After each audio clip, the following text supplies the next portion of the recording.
Here we are. Good morning. Good morning to everyone. Today we will all again speak partly in Czech and partly English, depending on the speaker if he or she wants to speak in Czech or in English. So this brief introduction will be in English. I will just repeat the information I already said yesterday, but we have some new guests today, new people coming. So this international conference is organized by the Association of the Independent Theatres Czech Republic, together with the European Association of Performing Arts, Independent Performing Arts, and it's supported by the Ministry of Culture through the National Recovery Plan, and also from the program Culture Finance from the Norwegian funds. So we also want to thank Vzlet. So thank you, Vzlet.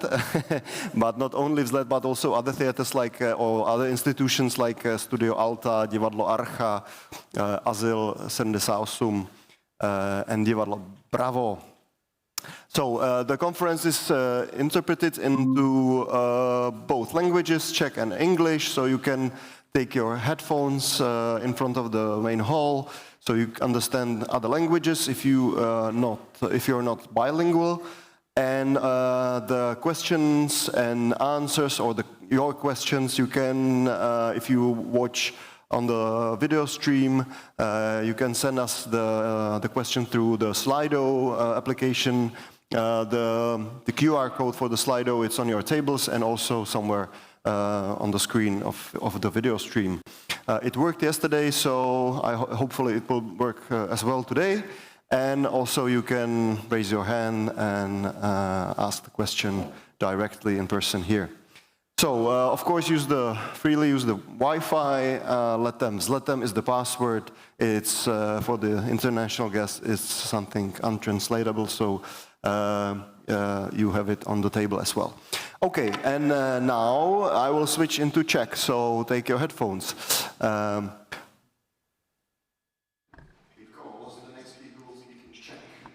Tak, v tuto chvíli tedy přecházím do svého mateřského jazyka. A now switching to my mother tongue because our first speaker, our first guest is Tereza Raabová, researcher, specialist in evaluation and economics of culture, economical effects. She's supposed to be online from her mother town of Brno. This will be the only online contribution for today. That's why I switched to Czech. Tereza is going to present her results and analysis of data collection of the Czech Association of Independent Theatres members. Tereza, can you hear us? I can see you. Can you hear us? Yes. Ano, slyším. Great. You can speak. I just announced that you're going to speak Czech. I hope you will not start speaking English, but you may choose finally. Okay. Hello, everybody. Dobrý. I don't know, just technically, I can hear the translator. If you can switch off the translator to my ear. Yeah? Perfect. So, thank you very much for inviting me. Can you hear me still? Yes, we do hear you. Are you going to speak Czech or English? I can speak English if you prefer, because I understood that the audience is mostly English speaking, but it's up as to you want. It's totally up to you, so choose your language, your preferred language, and start. Okay.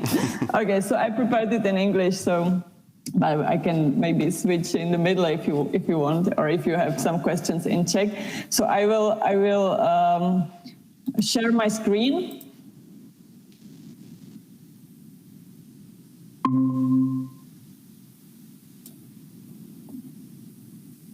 I hope you can see it. Yes.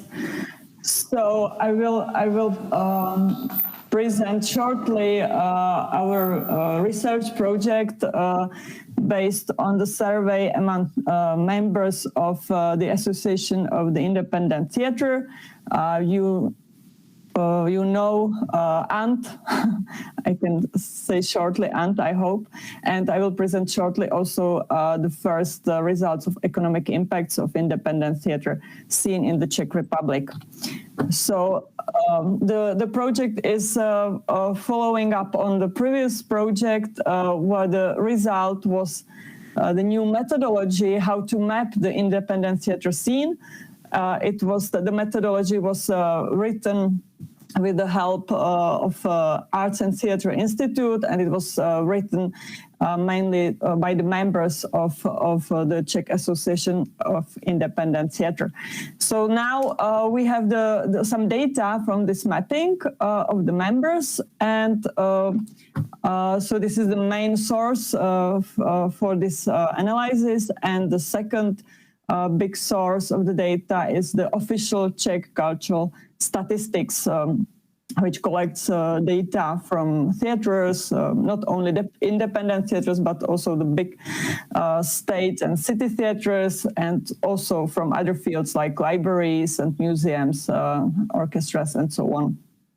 So, to present you some results of this survey, you can see here various fields of activities of the members of ANT.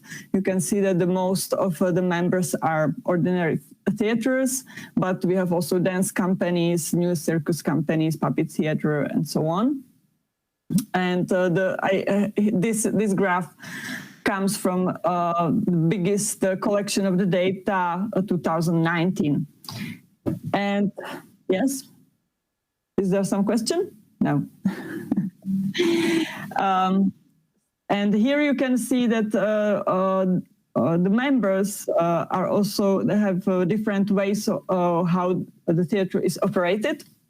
So you can see ensemble. The most of members are ensembles without venue, but there are also venues without ensemble, also venues with ensemble, and there are also some festivals and other entities. I show you this just to understand how different data we have, how different entities we have in this association, and also the data from the survey are very different, and it was quite tricky to make some averages and some analysis on this data. But we could make some timelines from 6 years, from 2016 to 2021. So we have there 4 pre-COVID years and 2 COVID years. And here you can see, for example, the graph of occupancy of the independent theaters. And you can see that even in COVID times, it was very hard, but they could accommodate, and the occupancy could stay quite high. But you can see in the second graph that there was a big drop down in visitors coming to the theaters. We calculate with median indicator because it's with this very different data from different members. It's better, but the average of visitors coming to one theater, one member of ANT, is about 14,000 per year.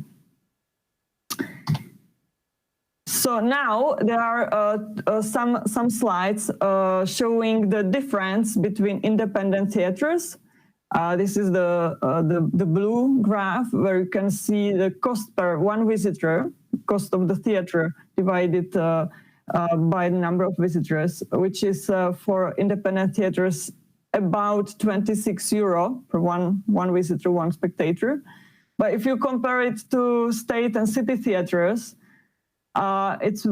which are very costly. Of course, there are opera houses, big ballet houses, and the cost per one visitor, one spectator is about 180 euros, or more than 4,000 Czech crowns. So this is really big difference. And another graph showing this difference and high effectivity of independent theaters is this slide, where you can see the independent theaters must collect about 50% of the revenues by their own, so by ticket sales, maybe some rentals and so on. Comparing to the state and city theaters, like called dependent theaters, it dropped down in COVID years to 10 and 19% of their own revenues. Normally, it's 23% of the self-sufficiency, we call it. I can maybe now show you shortly what we did with the for ANT.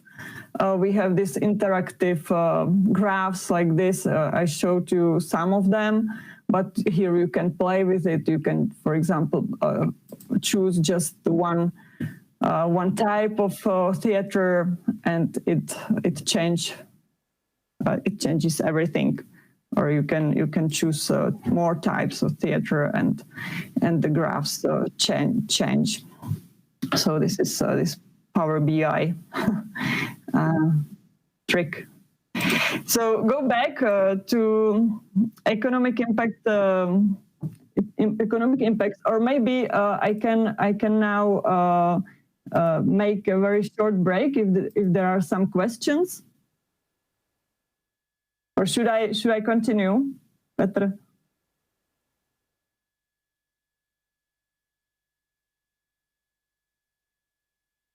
No questions? Should I go on? I cannot hear you, so I go on. So the second part of the presentation is about the economic impacts of independent theaters. We have calculated a lot of studies of economic impacts for many cultural projects, organizations, also sport events, and so on. And Sorry, I will continue with the presentation. Yes. And the methodology is based on the input-output analysis. The input-output analysis is based on the national accounts, national statistics, and it is a methodology developed already in the last century by this Nobel Prize winner, Wassily Leontief, and now it is worldwide known for calculation of economic impact studies of many projects. So it is in the Czech Republic, it is certified by the Czech Ministry of Culture as a certified methodology how to calculate economic impacts of culture. Yeah, so I said, and just I think I don't have time to explain all the methodology, but it's quite a process. We have to calculate about 720 coefficients and multipliers for all the products in the economy. So it's a metrics calculation. And go back to the independent theaters. Thanks to all these data sources, both official cultural statistics and survey, we know that all independent theaters, not only ANT members, but this is the majority of independent theaters, are grouped in ANT association. The total budget of independent theaters in the Czech Republic is about 637 million crowns, which is 26.5 million euro. So these are at the same time, these are expenditures of these theaters, and these expenditures go further to the economy. And we have also the visitors coming to the theaters, and this is estimation of their spendings, their expenditure. So because we know that there are more than 1,200,000 visitors coming to independent theaters, and if we estimate their expenditures for transportation, accommodation sometimes, and also some restaurants, refreshments, and other expenditures connected to their attendance of the theater, we come up to the sum of 345 million Czech crowns, or more than 14 million euros. So this is the expenditure of the visitors of the independent theaters. And it's extra. It's not the ticket sales are already part of the budget of the theaters. Yeah. So this is the extra spending. You can see the money goes to restaurants, hotels, taxi drivers, or some transportation companies, but also from the theaters, it goes to electricity suppliers and and of course artists and so on and so on. So we call this the direct effect on the economy, but it goes further. So these direct suppliers, they send some part of money to next links of the supply chain and so on and so on. So you can calculate all these linkages in the supply chain, and you can see that all the links, all the suppliers have some budget from it, some employment. They have to pay employees, they have to pay taxes, they have to pay their suppliers and so on. So if we calculate all this, all their budgets, and we sum it up, we come up the initial consumption is almost 1 billion Czech crowns. With the multiplication process, it's about 1.6 billion Czech crowns. And from every single link in the supply chain, the taxes are paid. Some insurance goes to the state and public budgets, and approximately 382 million crowns go back to, or go to the public budgets of the state and cities and so on. And we can also calculate approximately how many jobs are created thanks to the independent theaters. These are really the first results. But we can say that it's at least, I would say, 1,000 jobs, like full-time jobs created. And about 350 million crowns of profits, not for companies, but also for for freelancers, because freelancers, which are employed by the independent theaters, but also in restaurants and so on, they are kind of economic units in the economic point of view. So they are also their income is kind of profit, mixed income.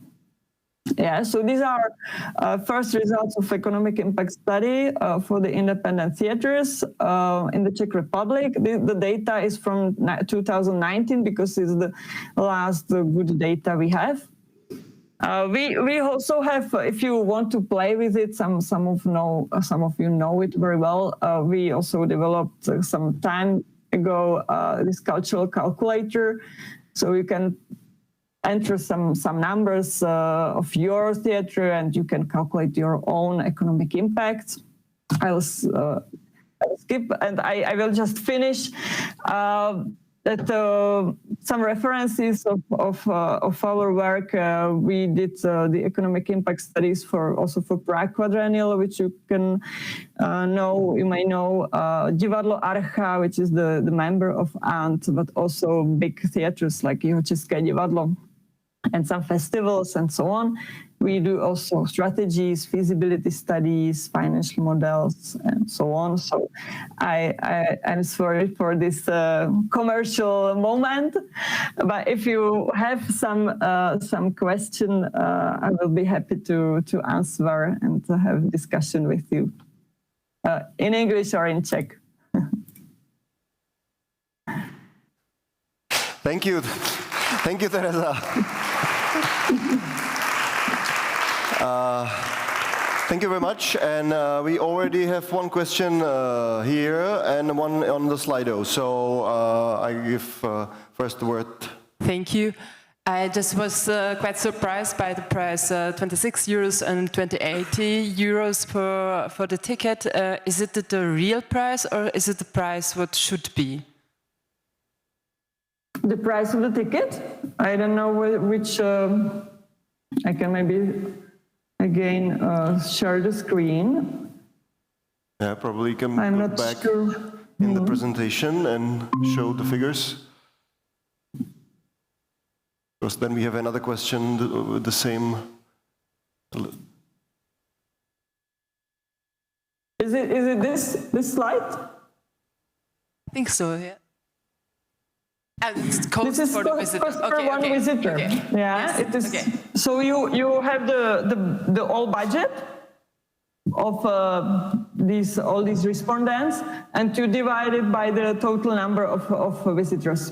Yeah. And you get total cost per one visitor in independent theaters and in the States. Okay, maybe the next question. Okay, this is thank you. And the next question, is it because sometimes there is the aim that the theater should, that the cost of the tickets should cover the price of the performance.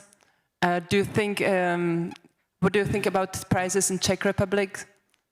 What should be the prices? Well, you can see it here in the big state and city theaters. They cover only from 10 to 23% of the value of the ticket. Yeah, but you can see, I think, that the tendency of independent theaters is to still have the tickets quite cheap, because they have to compete with this state and big theaters. But of course they have to have a bit more expensive tickets. But maybe you have the members of ANT there. Maybe they know better answer than me. Okay, then I'll just, there's one question from the Slido. We already answered how do we calculate, or how do you calculate the cost per one person? That's already answered. And then are there any takeaways or recommendations from the study? Someone says that he or she is a little bit puzzled from the presentation. So. Well, we are in the middle of the project, so I think it's too early maybe to have some to make some recommendations. But with the economic impacts, it should help to have some arguments when speaking with the public authorities. How effective are the independent theaters? On the other hand, I must say that, of course, that it's not possible to have all opera and ballet houses transform them to be independent totally. It's not possible. So I think it's good to have the balance. Okay. There's another question from Ulrike. Yeah, question or recommendation, I don't know, but going back to this slide with the costs, I mean, there are also similar information for Germany, and I think it's for the independent theaters, it's with 20 euros, and with the state opera, it's more than 250. So here the discrepancy is much more, just to say. But I'm also interested, because this is not a cost per visitor, but is there also an information about the funding rate? I mean, so how much public funding is going per seat for one ticket in the independent performing arts field and with the state theaters? Because this is a difference between costs and between the support or the funding by public, the public money. You know what I mean? The support of the public money is can be seen here. When you have the structure of the budget. So you can see that 90% in the big theaters, called dependent theaters, is covered by the public money. But in the and also it is all the same proportion in the tickets. You know, so if you have, this is the normal value of the ticket in the big theaters. More than 4,000 Czech crowns, and 90% of it is covered by public subsidies, public money. So it costs the average price of the ticket is about 400 crowns. Yeah, thank you. Yeah, thank you very much. But this is really very interesting, because also during Corona, we also had this this discussion, especially with the state theaters at concert halls and festivals and so on, also in Austria. And they say, I mean, they cannot, because they are only funded, so the Salzburg Festival is funded 45% by public money, the State Opera is 80%, but for example, the Musikverein, so the big concert hall, the famous concert hall in Vienna, they only got less than 2% of public money. So they earn 98% or 99% by themselves, by renting out the space and by ticket sales and so on. And this is all very interesting, because they say the lower the public money rate is, the less they want to be taught or advised by the authorities how to operate with artists and how to deal with contracts and so on. So because this is, I just want to say this is also affecting the way they behave, so to say. Yes, thank you for this comment, because I think this is the main problem in the Czech Republic, that the legal form of the big theaters is not very motivating them to earn some money. It's completely different, because if they have more money than they should have, it's very problematic for them. Okay. Okay, thank you, Tereza. One last question. It's not up to you, probably, but maybe Stepan or Lenka from the board of ANT, because the question is how the association, the Czech association, wants to work with those numbers and outcomes from this. Can we pass the microphone to Stepan, for example, or Lenka?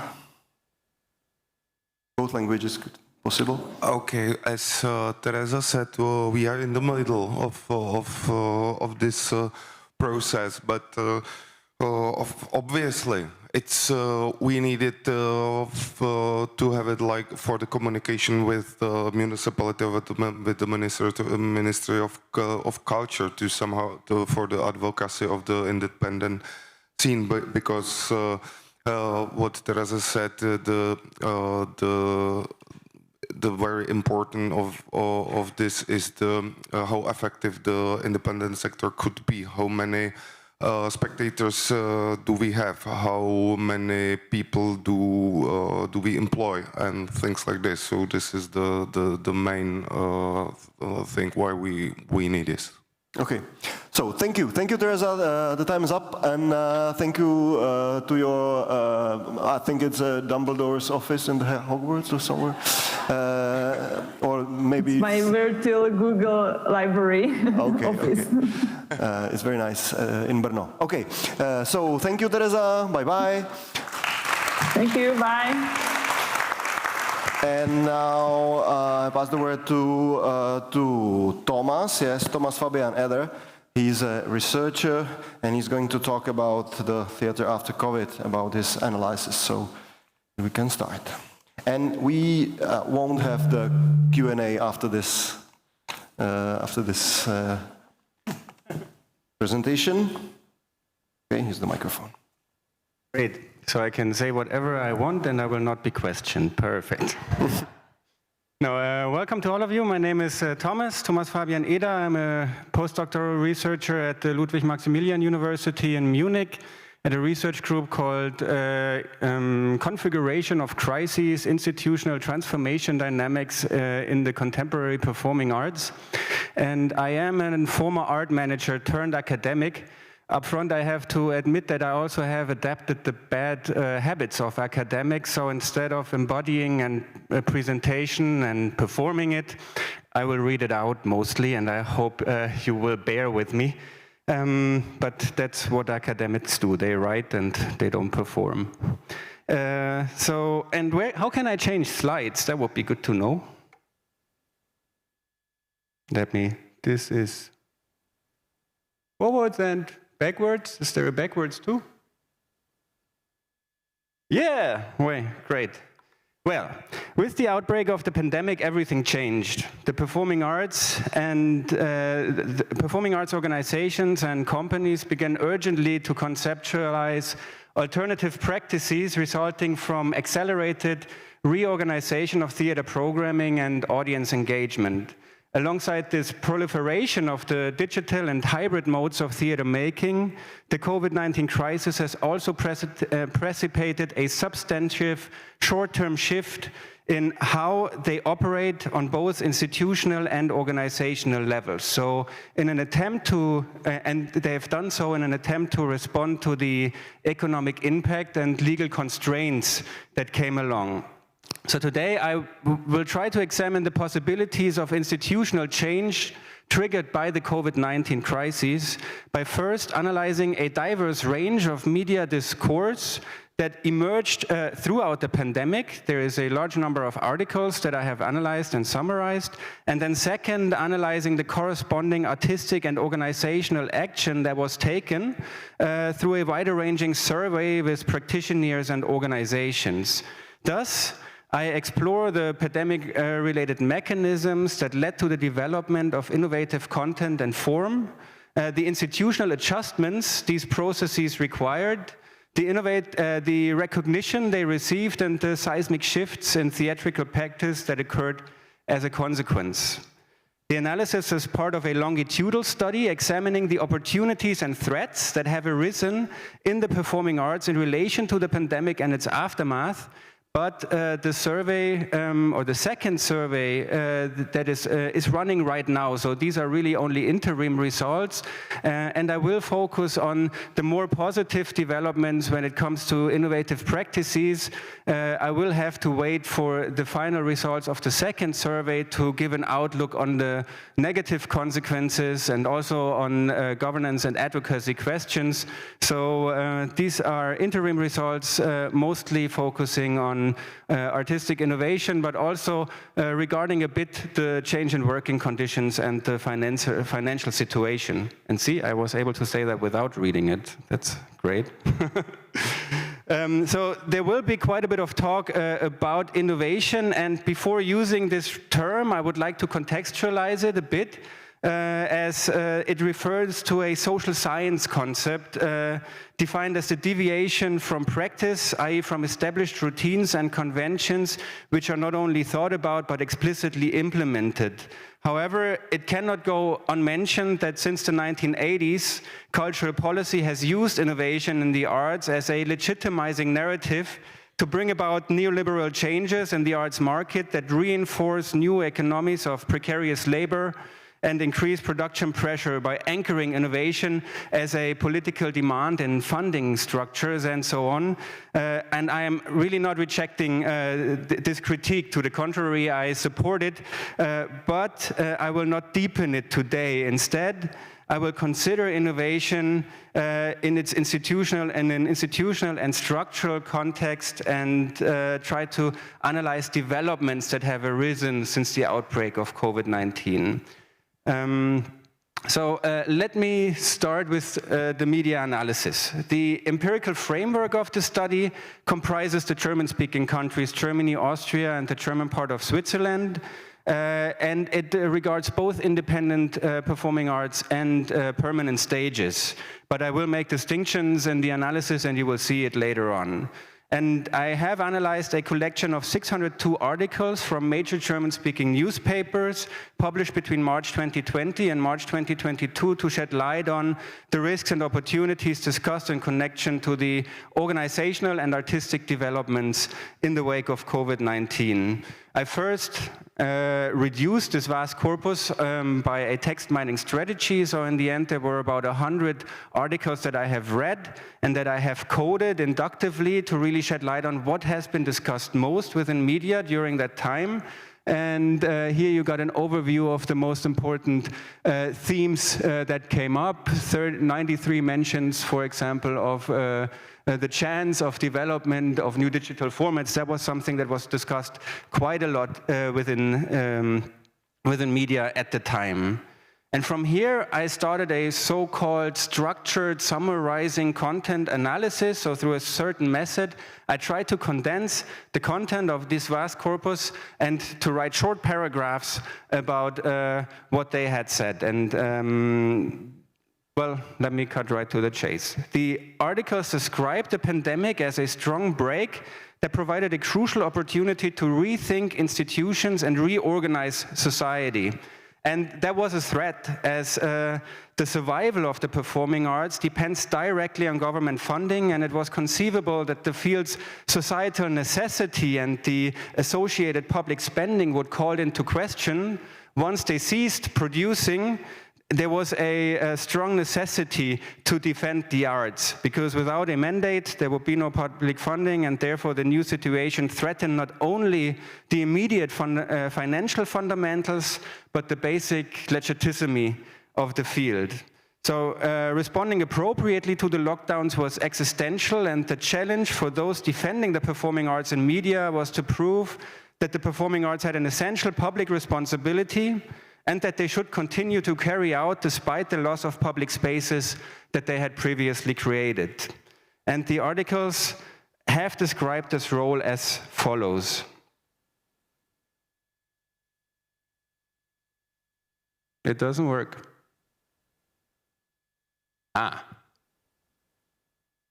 Yes, there you go. So indeed, a number of them called the performing arts and theater to participate in the public discussion about the pandemic and credited them with the ability to mediate the conflicts caused by it. They describe the performing arts as a place of interpreting pandemic restrictions beyond state guidelines and as a hub for social negotiation processes.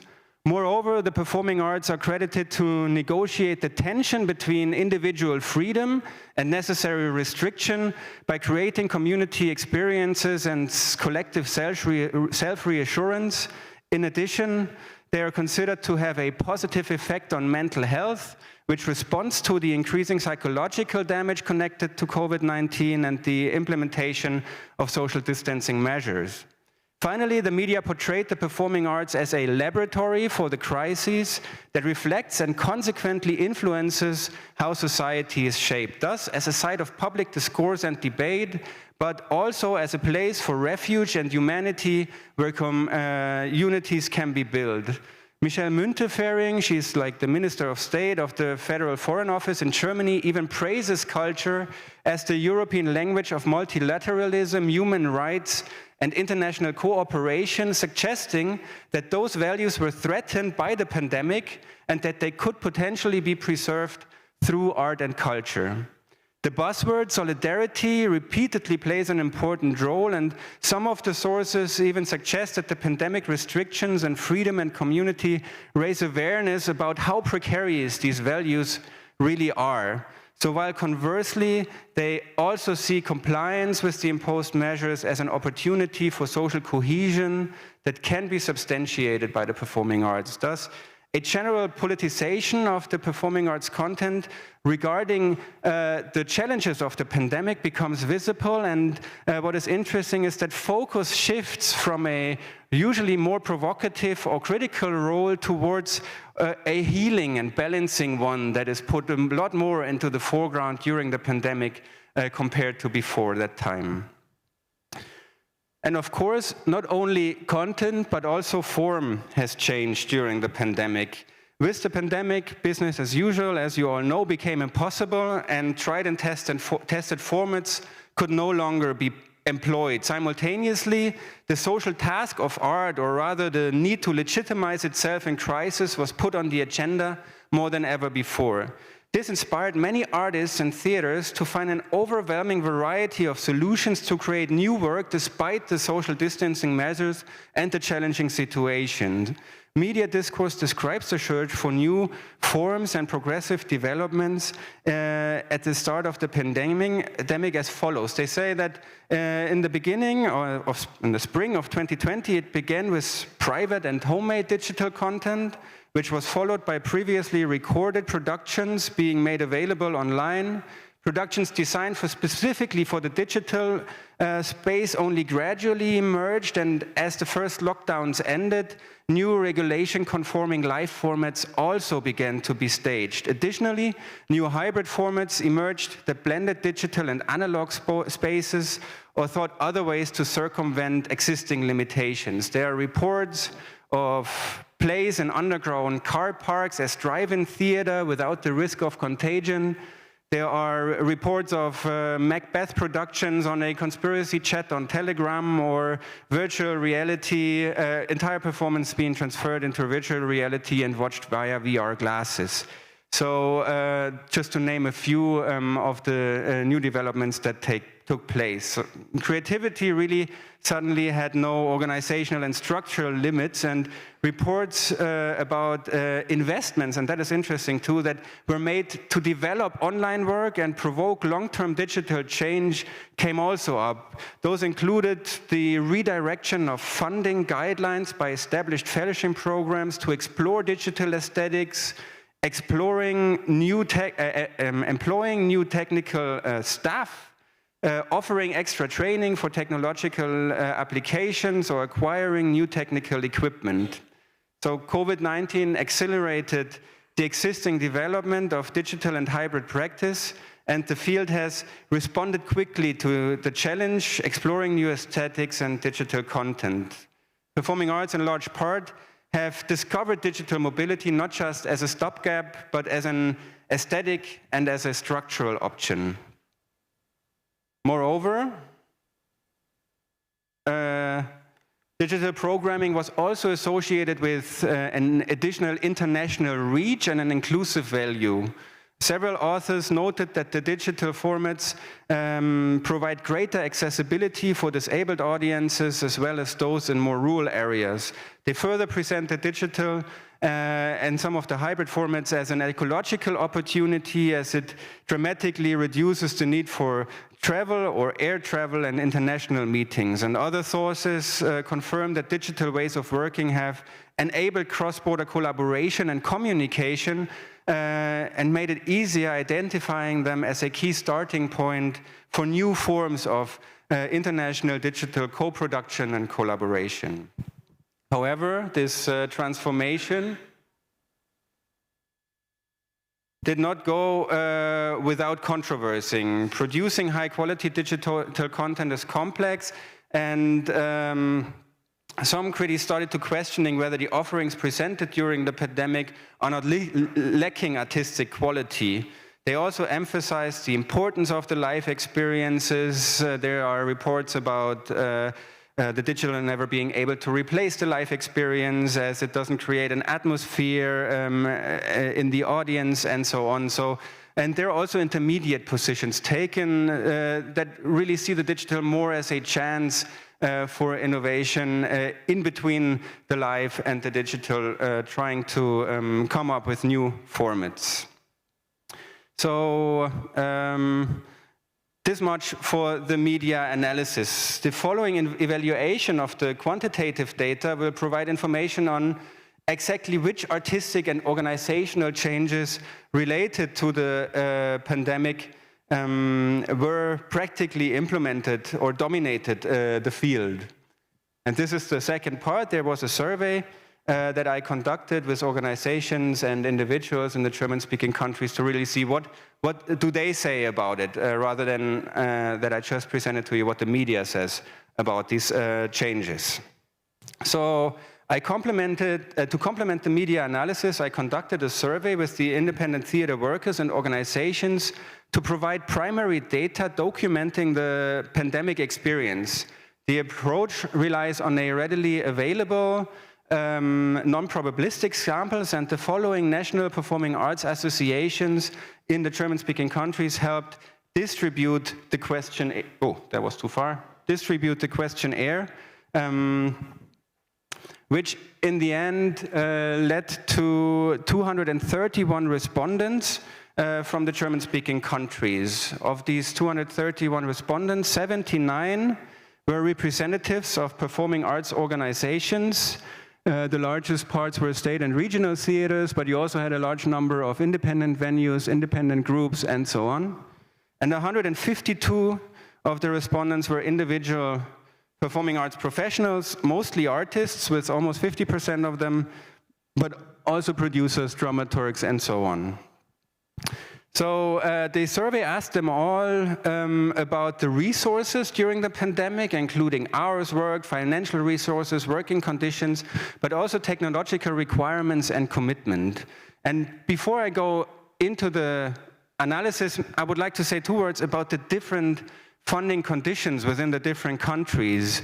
The COVID-19 support programs for culture introduced in the context of the pandemic in the different countries reveals major distinctions. In Austria, government describes their funding plan as a measure to combat the effects of the pandemic. In the Swiss government regulations, they speak of measures to mitigate economic effects, meaning that the measures in both countries primarily relate to relief efforts. In Germany, to the contrary, the cultural fund Neustart Kultur, launched in 2020, in the summer of 2020, represents a really generously endowed future and rescue program, and that is a quote, that has been introduced not only to mitigate the pandemic impact, but to strengthen and develop the arts during this period of crisis. And this marks really an alternate premise this alternate premise also reflects in the figures that I'm going to show you. So let's start with the income figures of the individual professionals. These are a small number, and it's not small numbers, but it's not representatives, but they do indicate things that I also theorized about. So for as much as 8% of the German lower income permanent stage employees, an improvement of individual net income from less than 1,200 before the pandemic to more than 1,200 up to 3,000 per month during the pandemic was recorded. Moreover, an increase of 7% of the German independent respondents. They also moved up in the income category. Thus, a significant number of the professionals in the lower income category have experienced an existential leap out of precarity during the pandemic. And although these figures are not representatives, they indicate a funding principle that has improved the economic situation for some of the more vulnerable professionals in the field. In contrast, Austrian professionals in both independent and public theaters suffered significant losses during the pandemic. Similarly, in Switzerland, the pandemic led to significant losses of income for many, and especially for independent artists and art workers. So with this altered financial situation, the altered organizational situation, working conditions have changed as well. While only, but still 56% of the German respondents experienced a decrease in workload compared to before the pandemic, as many as 74% of the Swiss and 82% of the Austrian respondents had less work during the pandemic than they had before. This difference between the Germans and the Austrian and Swiss respondents might also be explained by the different funding situation. Moreover, more than more than 3/4 of the total sample accomplished their work with fewer hours per week than before the crisis. So there was less work to do, they used less hours to do it, but, and this is interesting, no deficit for a large proportion of artists and culture.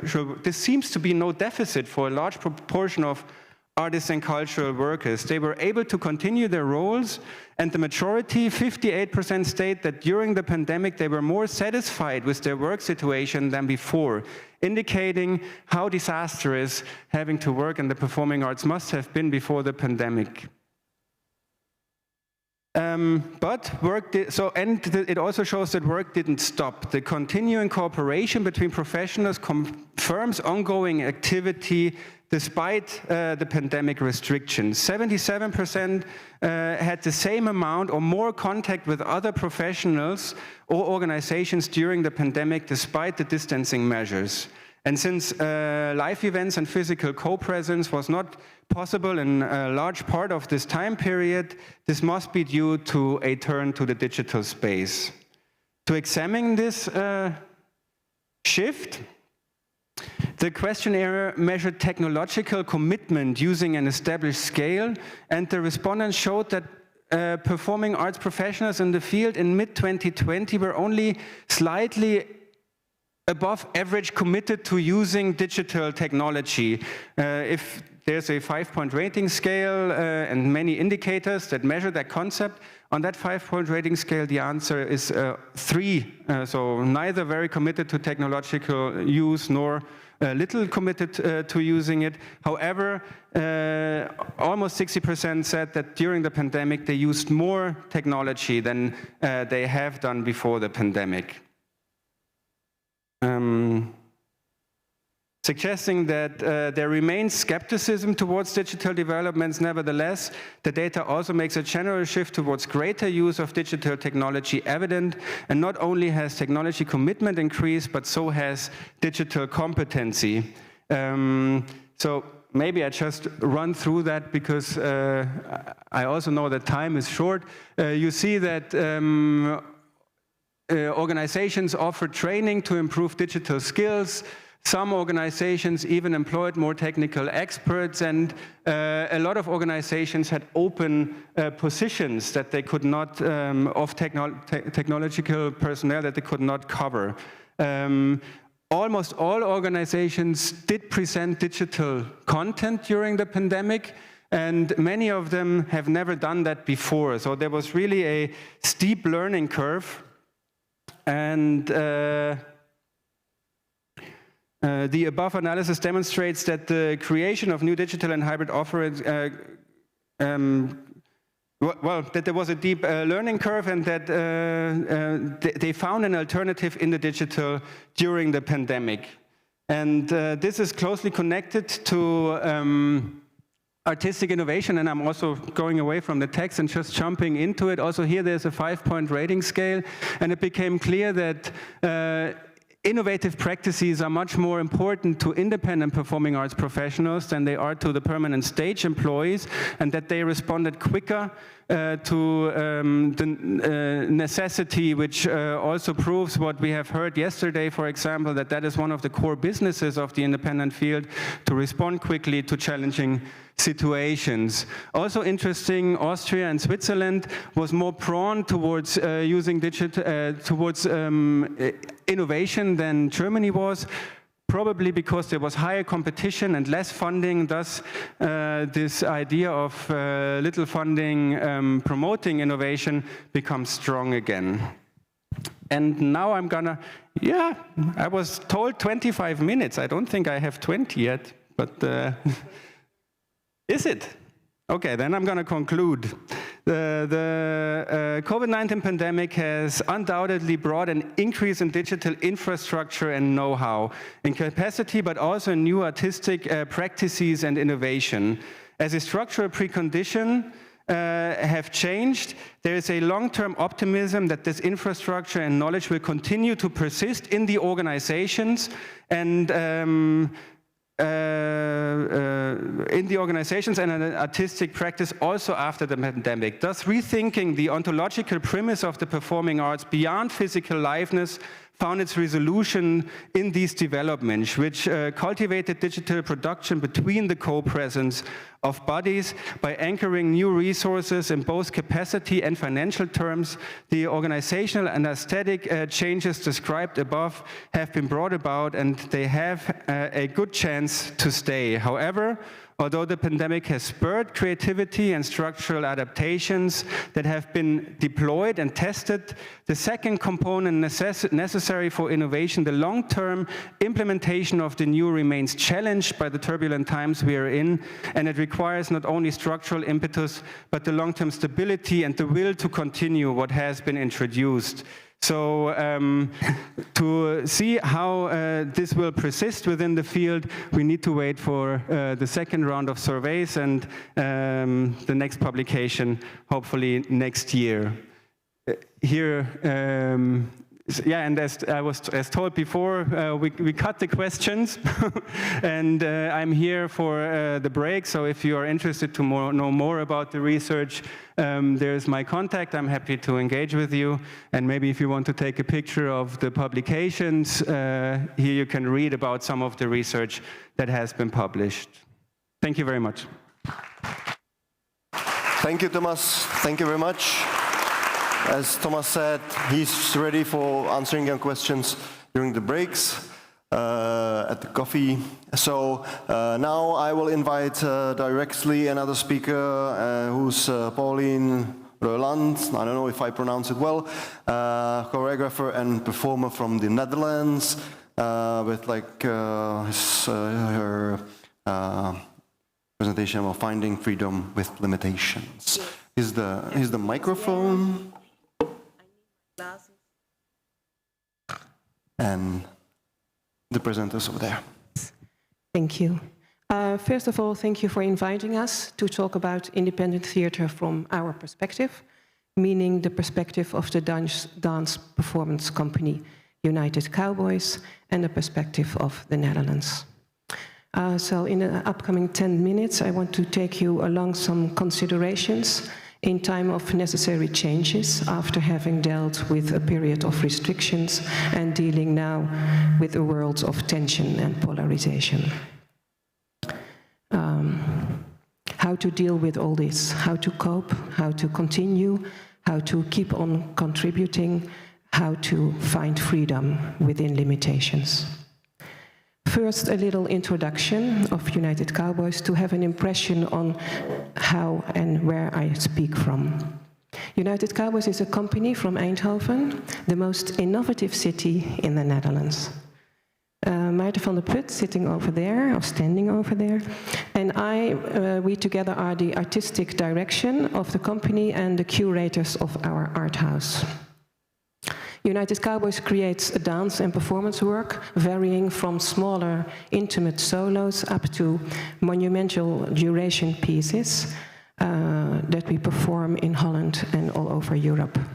We also have an art house in the center of the city, where we literally invite artists to do research, to develop work, to meet other artists and to present work. United Cowboys has always been part of the independent scene, artistically and in sense of her performing circuit. Financially, United Cowboys works with multi-annual funding from the local government, and on project base there is additional support from the province, nationally and internationally.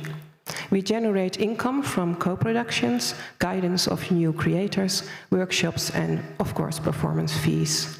Last year, our own income was over 60%. Around 7 to 8 years ago, we had the wish to go out of the conventional working practice, as in creating, having a premiere, touring, wrapping up, and starting a new piece. Now our work consists more of a constantly evolving concept that adapts to situations, changes along with times, and has an incoming and outgoing movement of people involved. We call this temporary worlds we build biotopes, but not as in nature or in plants. It are artificial worlds, scenes, sceneries that we perform with international partners. We build and perform with international partners. In the Art House in Eindhoven, United Cowboys invites artists from local up to national and international, preferably working at the same time in the Art House on their artistic development.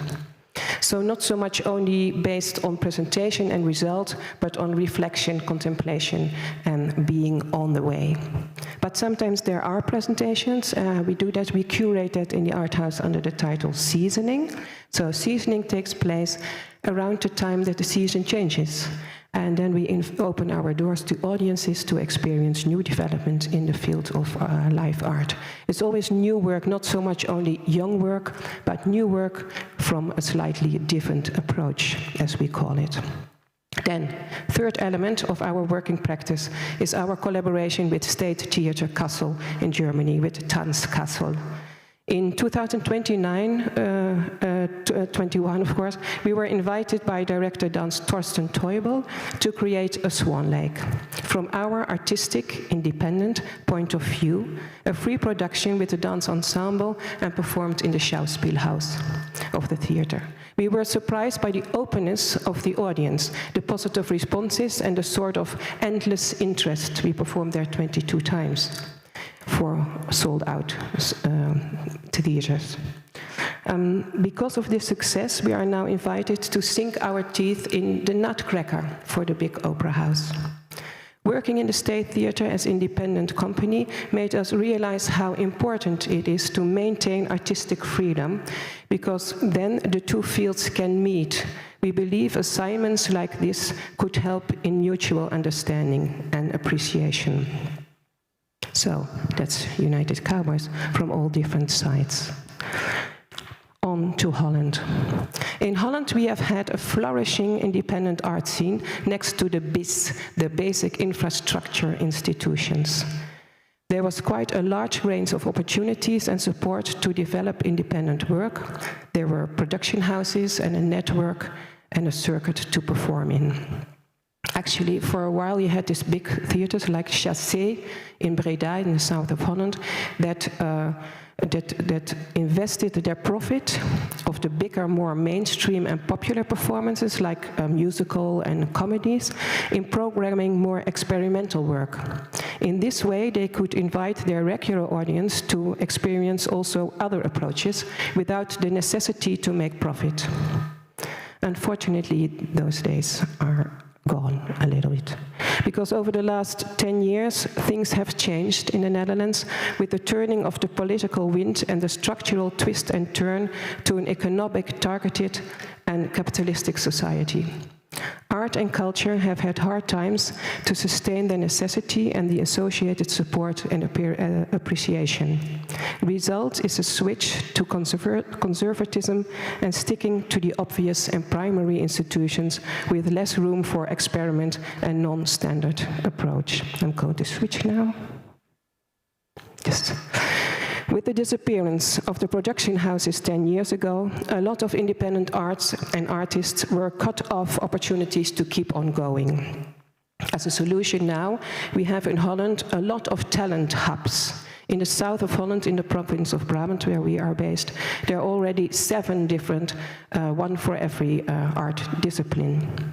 There, the new generation gets a chance and guidance to start an own independent art practice in trajectories varying from 1 to 3 years. That's amazing and good, of course. But the downside is that there are a lot of artists that get these trajectories, and now we see in the future a sort of risk that what to do with all these new artists after this boost. Do they drop down, or how can we make it possible for them to continue? All the individual creators that leave home.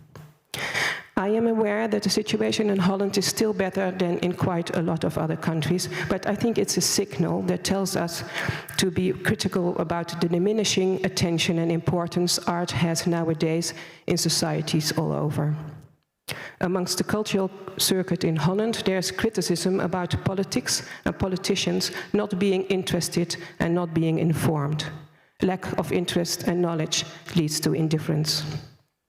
In the current situation, the art world is pushed into proving their importance itself and is focused to do that with numbers and statistics.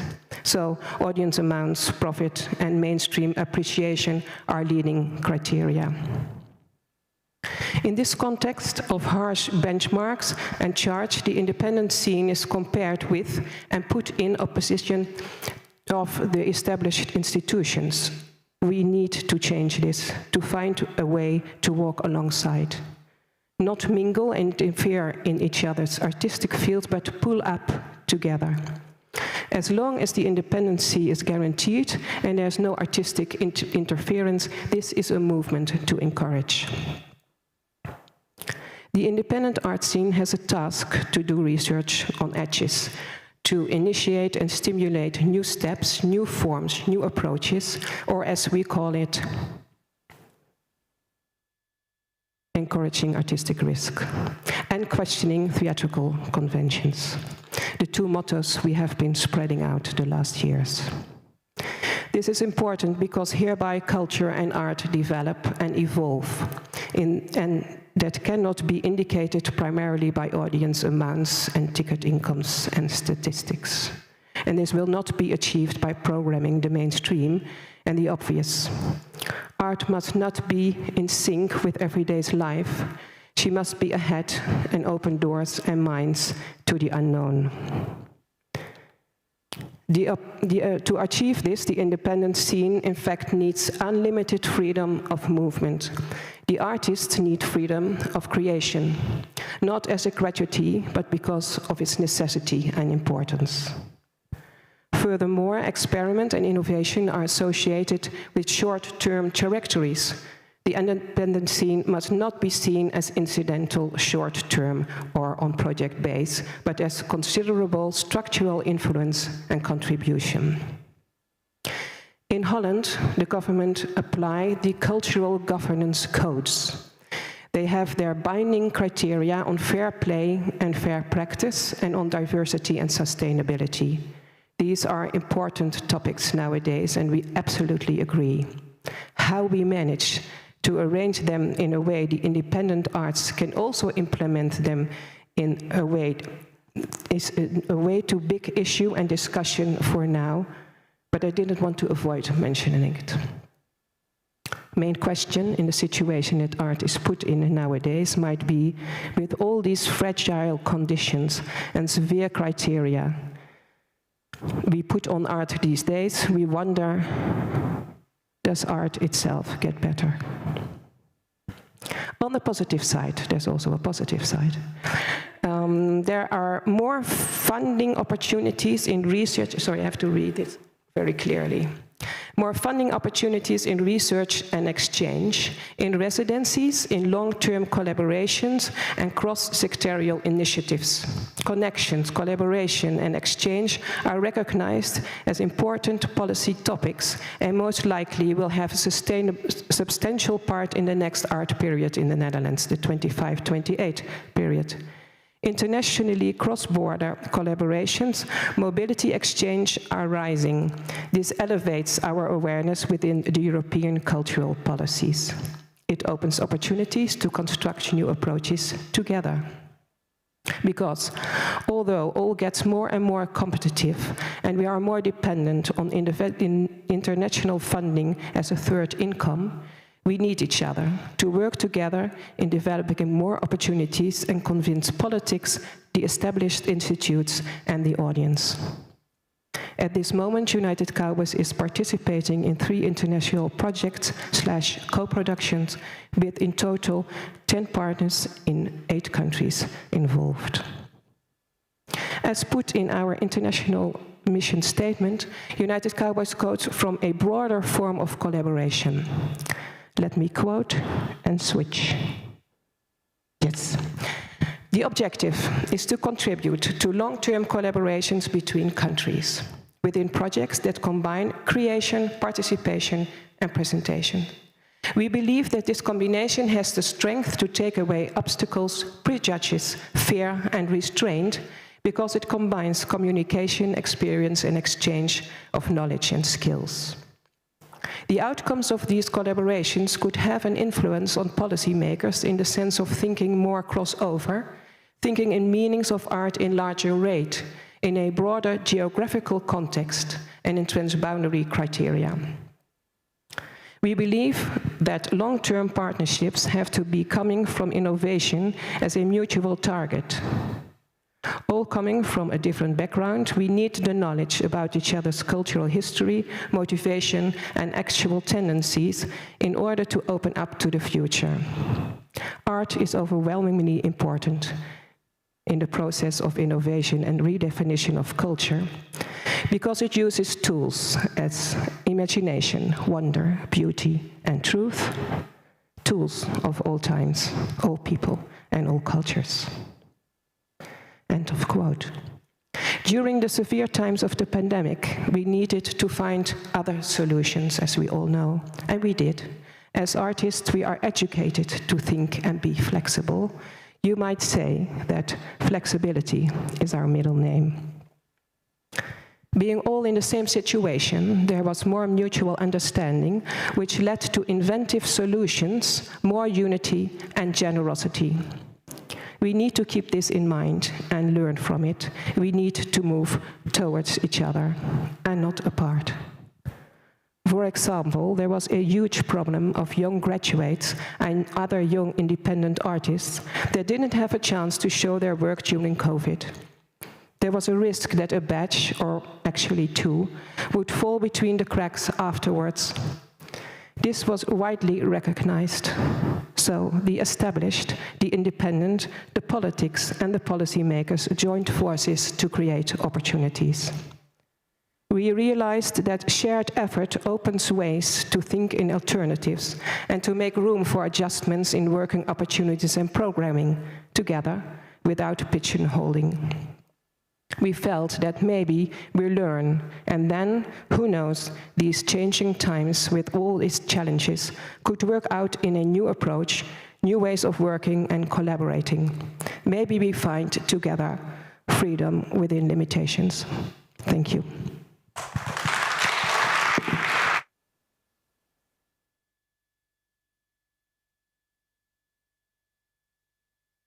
Okay, thank you very much.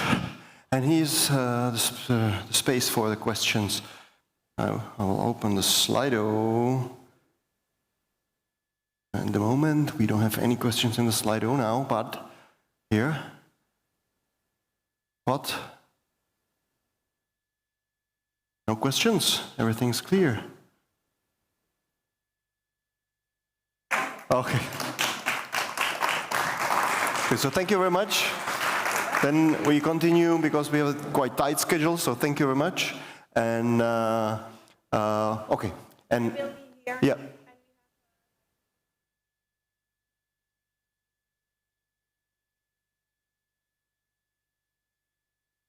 Okay. I repeated on the microphone that Julia will be here, and then she has more information about the United Cowboys with her, and she is ready for you. Okay, so, and the next speaker is Artur Ghukasyan, producer, founder and director of the High Festival from Armenia. Where is, I don't see Artur. All right, over there. And I will talk about independent art in Armenia and the multi-genre festival High Fest. Okay?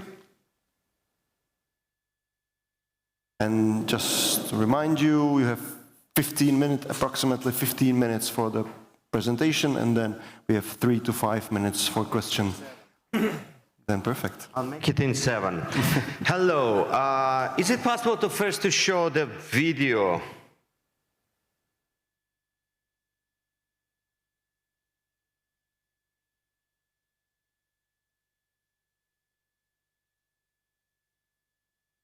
I'm Artur Ghukasyan. I'm just watching at the screen and just waiting, and not to lose time. I mean, I'm Artur Ghukasyan. I'm head of High Fest International Performing Arts Festival in Yerevan, Armenia, which is the flagship festival in Armenia. No. So also I'm head of Arts Management and Culture. I'm talking about my CV. Arts Management and Cultural Policy Department in Yerevan State Institute of Theatre and Cinema. And I'm such a nice guy, and I can say, yes. This a bit, yes. No. Yes.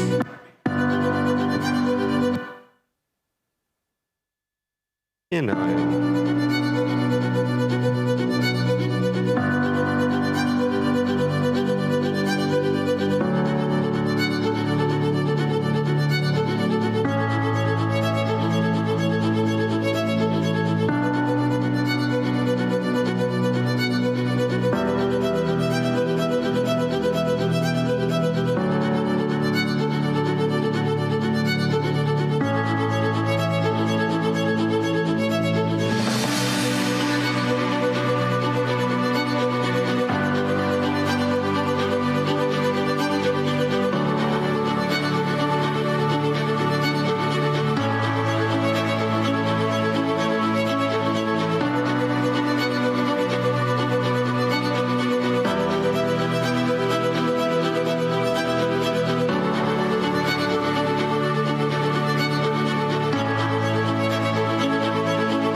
It's enough. Yes, it's that we got some support. Actually, this is about the festival, and we have the main and fringe program, we have outdoor and indoor program. Of course, we work with independent companies, and if we, for example, this year we have such a headliners, but this is independent, this is European co-production with John Malkovich and Ingeborg Dapkunaite, and for example, we have this, which is also co-production of the work of independent companies, is based on Anierno, the Nobel Prize winner, with the starring Roman Boringer, and the next one, I mean, just this is the Loft You're Stronger, and this is also the work by his company, but this is also, they are getting money from different sources, and this, they're also working with other artists, also independent companies, I mean, and only, yes, and Diana Vishneva, she worked with, from the Metropolitan and up to the other companies, and they work with the Russian and not only Russian actors who are exiled from Russia now, and only this one, yeah, no, this one, yes, and the next one, this is Eventi Verticali, this is work, this is not state company, it would be funny to say State Street Theater of Prague, for example. Yes, this is, this is, you know, in very, very Peter Greenaway dreams. You can just imagine that. And that's it, I think. Yes, only one thing we have, like, a state theater. It's the work of Theater of Nation, and it was signed like 2 years ago, and we said finally yes, because also she's Armenian, the actress. Actually, we work hard with, I want to talk a bit about the problems that we have when we trying to compare, trying to combine, for example, state companies and independent companies. On one hand, state companies, they have money coming from the government or from City Hall or from, I don't know, municipality, doesn't matter. But the point is that, for example, if we talk to Schaubühne, on Leninplatz in Berlin, one of the main, the most famous companies in the world, they say yes, 30,000 euro, 40,000 euro. Arthur, for you, 32,000 euro for one performance. Why? You are getting money from the government. You are getting money from the City Hall. But this is the way that they say, yes, your actors, they are getting salary. So why you want so big sum? Yes, because we are stars. Because you want a performance with Lars Eidinger, Nina Hoss, and so on and so on. And yeah, like this. And that's it. You can ask, for example, performance with unknown people, it will be 31,000, like this. It doesn't matter, because they are, if we talk about governmental companies and about state companies, they want, again, they want some, they want money. And if we talk to independent companies, they want money. But when they want money, this is logical. I mean, and this is appreciated, yes, because they don't have it. They have to, all the time we are doing that we are finding. And they are the knights of art. They are the they are the system creating companies. And this part is really the moving on and moving up the situation in theater field, in my opinion, all over the world. And when we see that people became lazy, I mean theater guys, and when they're getting a lot of money from the government, it's my opinion, on the one hand. On the other hand, all the companies, they are getting money from the government, I'm telling government, which all the levels, they are telling we have no money. I understand, when you, for example, found yourself in some country and you can see people from Uganda or, doesn't matter, Armenia, Norway, Australia, or Peru, if you want to make friends, easily. You start with Minister of Culture sucks. And that's it. And you're your friend at that moment. And everyone says, oh no, we don't have money. We don't have money because they are bureaucrats. They want papers for papers for papers. And when I'm asking, for example, a very good guy from Helsingborg Theater from Sweden, with there's only one theater in the state theater in that town of 150,000 people. He said, no money, Minister of Culture, blah, blah, and something. I said, so, I'm so sorry, but what is the budget coming from the government per year? He said, 7,200,000 euro. I said, shame, there is a shame. Just remember this word. Relax, Arthur, relax. I'm a Southern guy, you know, emotional. So, anyway, just talking about that it doesn't matter. I mean, the money is not the main point. The main point is the idea, the concept, and sacrifice. I mean, pathetic text. So, but anyway, just when I want to, if I talk about Armenia, why I'm laughing. And about independent scene, I can see one thing. We have 36 state theaters. I mean, the theaters with buildings on different levels. It's because of the coming from Soviet time when it was big country, a lot of money, and something and something and something. After that, we just opened 2 theaters. Lost 1, opened 2.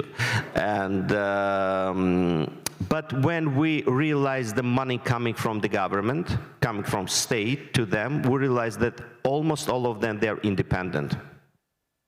Independent of money, I mean, that's the most important thing. Actually, during the last maybe 5 years, we're getting the really improved situation with the independent companies. I mean, with independent venues, which is the most important thing. I mean, the youngsters, and maybe some of them, they are graduates of my department, and the people who, for example, who are producers, arts managers, they're also starting to understand that it's possible to work, to get vibe, and then to get money. Also, for example, to creating the theater content and performing arts content, and to say that, hey, we're making Yerevan better, for example, the capital of Armenia, or, for example, the Gyumri, the second city of Armenia, where also we have now 3 venues. Besides of the main one, which is the state, where 3. In Yerevan, we have around 10 venues. Like 5 years ago, we had 2. Now, this is very good. I mean, then there's no any association of independent companies there. No. But there is activity, and they realize one thing, that at the High Fest and at the other festivals which are in Armenia, but High Fest is the flagship one, because we have, like, I don't know, 35 countries every year, something like this, and we use 14 venues per day. And via that, they are invited to different countries. And this is possibility that they are created performance on the roof, in the basement, in swimming pool, promenade performance, and performance in Rimini protocol style, for example, with site-specific, immersive, blah, blah, blah, blah, blah, blah. And they, after that, they can be invited and say to National Theatre, something like this. Because they are not. Because they are thinking, I'm sorry, but when we will be invited? Never, never, because you are doing bad performances. You're doing just shit, that's it. That's when will they realize that? And also the Minister of Culture, we don't have Minister of Culture. We have Minister of Culture, Education, Science, Sport, Youth Affairs, and also something. I mean, for the government, it was like, what to do with this rubbish? What to do with this? Like united it to one place and just put it there and call it Ministry of Everything, like this, maybe something like that. And unfortunately, the situation is like that. But even them, they are starting to get, starting to release some money as grants to different organizations, and legal status, yes, NGO or something else, something even to initiative groups, for example, to come to Quadriennale and to make something here. But via, for example, the same HIFES or different organization, also non-governmental, but, for example, reliable for them. This is, it gives hope to us. I mean, besides of the, and also when we take into consideration that the best companies providing the best product, competitive on international level, they are very small. I mean, state or municipal companies, very small. I mean, Puppet Theater, which, for example, the small one, but this is a cultural center with drama and everything. Small theater and the chamber theater and chamber theater and Hamasgayan theater. It's in our institute and academy. So 4 small companies. I mean, the biggest venue is 300 seats. It's like 150, 82 seats. 150 and 200, and there's 300. I mean, not all others, they are bigger, and all others, they are non-competitive. Some performances, yes. And now, what is good, the state companies, they're starting to invite the directors, invite scenographers, invite the people from like the sector which was like a chamber of secret in Hogwarts. Who said about Hogwarts? Yes, the master of ceremony. Yes, you. Yes, it's like that. Like, no, there is something. There is other world like this. But no, they're starting to invite, and they realize the difference. These performances, fully packed audience. Their performances, like this. So, and some of them, they realize that, and we see the increasing, and also the increasing independent sector coming, talking about income as a taxes. And also we prepared some review and send it to the City Hall and to the Ministry of Everything. So, and I hope that next week I will meet the mayor and we'll talk about this possibility as well. Thank you.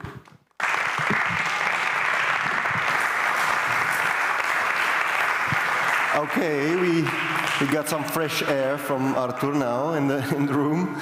That's quite nice. And I have a question from the Slido straight away. Why should independent artists pay for being part of Fringe instead of getting paid? Yes, because these performances, in my opinion, not at the level of main program. Because I decide in my festival what will be in the main program, what will be in the Fringe program. This is, and yes. We don't pay. We don't pay both to main and to Fringe. In the Fringe program, for example, in Edinburgh, no one asks why we are not paid. Why we pay for everything? Because this is Edinburgh. Because everyone wants to go there. Why no one asks about to Avignon, to Tiago Rodriguez, for example, why we're in off program and we're not paid? It's not because we don't respect you. It's because first of all, this is, as I said before, and the second is that because we have, for example, this year we don't have money from the government, and we have this performance with Malkovich. It costs like 160,000 euro. It's sponsors. We don't have money for that. But because of the name, We can get some sponsors, and we, for example, via getting this money from sponsors, we can get money, something more, and spend it, for example, for United Cowboys, which is a very good company, I mean, with very good performances. This is the way how to make things possible, because it's when we get money from the government, we're getting like 10%. 12, 15% maybe of the budget. And so that's why we're strong. All right. Somebody else? No. No. So thank you very much, Thanks. Artur. Thank you very much for your warm, southern, emotional presentation, as you said. We have a last speaker from the first block, from the first part of today's program, and this is Zuzanna Medygrał. She's from Poland, and she will talk about independent performing arts in Poland. And she's representative of the Union of Independent Theaters in Poland. So here's the microphone, and the presenter, you can move slides. Okay, so first of all, hello everyone. Thank you so much for having me here. Really, those 2 days were not only great, but also very valuable to me. So my name is Zuzanna. I came from Poland, where I work as I like to call it, culture manager. And actually, I also work for a public field. Not to say I'm specified in it, definitely educated in it. So my regular occupation at the moment is also taking care of audience development for the Gdańsk Shakespeare Theatre, which is a public theatre. But because of that, I can already give you a nice example of a cooperation and combination of a public and private sector in Poland. Shortly, Gdańsk Shakespeare Theatre is it started as a foundation, actually, with the mission of rebuilding an Elizabethan theatre in Gdańsk. Later on, when they succeeded and they actually established a public institution, it is now run by actually 3 parties. One is the city, one is the region, but the third one is still a foundation. So you can imagine it gives us, I wouldn't say freedom that much, because actually I'm really lucky to live in Gdańsk. With all this respect for our Polish government right now, it's pretty nice in Gdańsk. We have the freedom. But most importantly, I also work for the Union of Independent Theaters in Poland.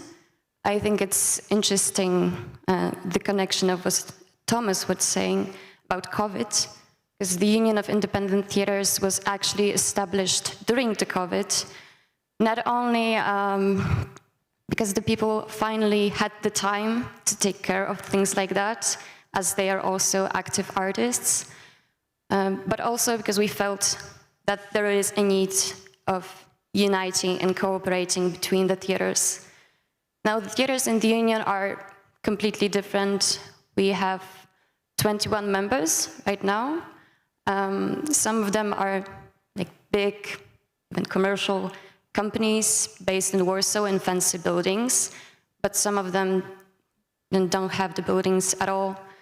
Some of them are more experimental. The point is, we are not limiting the union to any specific artistic style. What is important to us is that all of those theaters companies are independent from our government. And we are trying to make big changes. I'm sorry, Jelena, for taking it up again, but you said yesterday that in Serbia, you don't have an organization that takes care of putting pressure on the decision makers. And I actually realized yesterday that we are this kind of organization in Poland. We are obviously very young and still developing. As you can see, we are trying to establish some international recognition and connections. And I really hope we will make some good changes in Poland. We are working on the status of artists, on the funding fairness, and actually supporting independent artists. Okay, that was the introduction. I was asked to give you some really general overview of how it is in the independent performing field in Poland. So, and it's going to be really general. In Poland, we don't really have programs or fundings for individual people, artists. So if I was an artist and I wanted to do some performance and I needed even like €1,000, I couldn't go to the city and ask for it. You have to establish one of those legal forms. Associations and foundations are obviously non-profit and the companies are for-profit. Companies are not that popular because they are not able to apply for regional funding, and as you will see soon, regional funding is actually far more important than the ministry one. They are a bit different, like it's a bit cheaper and easier to run an association, but you need at least 7 people to establish one. Foundation you can create on your own, but you have to have some funding capital. But both of them are quite okay. But you have to establish one, officially register, and follow the rules. This is about the role of state and region when it comes to Poland. So as you can see, the statistics from 2019, almost 80% of the money spent on culture were actually the regional money.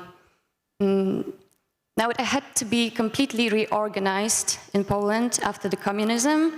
There was some tryouts of privatization, or at the beginning most of the institutions belonged to the ministry, but now, as you can see, 80% of the fundings are in the regions.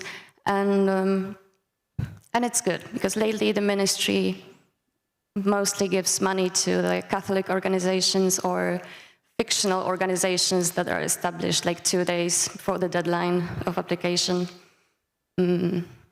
And we have the elections coming, and actually in Poland there is a chance that this government is going to lose, so keep your fingers crossed. And the last one is, if you already established some kind of legal form, so you are able to apply for funding, and you know that you should probably go to the regional funding, I mean, you have more money, you have many contests, like everywhere. And for example, Shakespeare Off, which is organized by My Shakespeare Festival, is for this one you can apply as an individual artist. So we have some exceptions. But as we all know, relying on contests and short-time projects leads to huge instability, especially in the countries that doesn't have status of artists, like Poland. So I wanted to ask a question, is there a chance for stability? And as an example, there is this nice program of the Culture Bureau in Warsaw. The first edition was in 2008, and now there was a new one for 2020-26. So just imagine, it's a pretty nice program. In this last edition, 5 private theaters, independent ones, were given the fundings for 4 years. So there is, it's a long-term funding, kind of, for independent field. And all of them were given approximately 1 million per year for 4 years. Its mission is to establish independent theaters into the city. And I think it's good to hope that more of the cities will follow that program. And here's the contact. If you have any questions, I will be happy to try to answer them. Although I know there are much more experienced people than me, even here in the audience, when it comes to independent field in Poland. Thank you. Do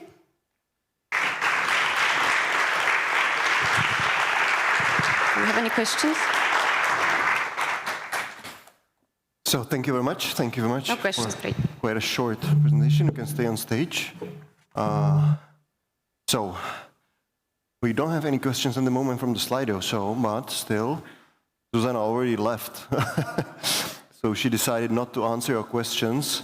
And she's right, because we are out of this, out of the schedule, unfortunately, again, and we have another block after a short break. So if you don't have any questions, and I don't see anyone from the audience at the moment, so thank you very much, Zuzanna, from your Polish perspective. And now we will have a short break, and we will start at 11:30, so 12 minutes with the second block. Thanks.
Tomášem, so we will continue. I'll ask everyone to, or not everyone, but at least someone to come back inside the hall. I'll ask my colleagues to spread the information outside, so we can continue. We have 4 speakers in the second block, starting with Diana Palm, but you're here, so just wait a sec. We need more audience for you. Yeah. So, hello. I will shout, we have to continue, because afterwards the Ministry of Culture of the Czech Republic is coming, and he has no time, and if we are too long, then he probably won't show himself at all. But that's not the reason. I'm making silly jokes, as usual. So, okay, I think now is the time. So we can start the second block of the presentations, and I will invite on the stage Diana Palm from Sustainability. She's Sustainability Manager in Culture, Germany, and her presentation or her speech is called Performing Arts, Performing Future, Transformation of the German Performing Arts Scene. So, Diana, please come up here. Here's your microphone, and you have already presented. So much. Test. Wonderful. Yes, hi, my name is Diana. I'm a Sustainability Manager, and I'm also a blogger about culture and sustainability in English, so you could read it if you're interested. And I'm here and I'm talking today on behalf of the Bundesverband Freie Darstellende Künste, which is the umbrella association of the independent performing arts in Germany. And I will talk about the transformation of the performing arts scene, the independent and the state theaters in Germany. And along my presentation, you will recognize that I think very highly of questions. And towards the end of my presentation, you will realize why that is. So towards the end of last year, there was an event which kind of showed the outcomes of a research project conducted in the performing arts scene in Germany. And when debating about the transformation of the scene, they discussed 3 major focuses, 3 major topics, and Thomas actually pointed out to one today, which is the transformation of art itself. Then there's the transformation of the audience, and the third point, which I'm going to talk about right now, is the transformation of the production methods of the art scene. So let's start with the very first question. How might we implement future-oriented working and production methods? And in Germany, when we think about production methods, we have those 3 topics or pillars in focus. And there's also a network of sustainability in the performing arts, which is Performing for Future, which I am an active member of. And it's a 200+ member network, mainly of theater professionals, of state theaters, and also the independent arts scene, which is actually something very special, because usually you have the independent art scene, or you have the state theaters. So we unite members of both sides, so to speak. And our goal is to set new standards of producing in the performing arts, and also to put sustainability on the political agenda in Germany. So alongside those 3 points, I will quickly discuss the activities of Performing for Future Network. We do way more, but there's not so much time to talk about that today, so please approach me after, or my colleague Sandra, and we also have lots of info stuff for you. So let's jump right into the first one, which is resources. How do we care about our resources and other resources? And when we talk about resources, we talk about material cycles. And yes, there had been 3 R's, but now it's 5, which are refuse, reduce, reuse, recycle, and repurpose. So repurpose is like taking something out of its context and using it in another one, which is kind of like what upcycling is basically. And then there's also a place to share material, a place to share stage sets and designs, costumes, props, and tools, maybe office space in the future, maybe also rehearsal space in the future, which would be great, and also knowledge. And this place needs to be centralized, decentralized. It needs to have access for all. And in order to be efficient, in order for me as an artist and a producer in the performing arts scene, I would need to know what I can find in this place. So it needs to be cataloged and it needs to be digital so that I can see what they have and what I can get.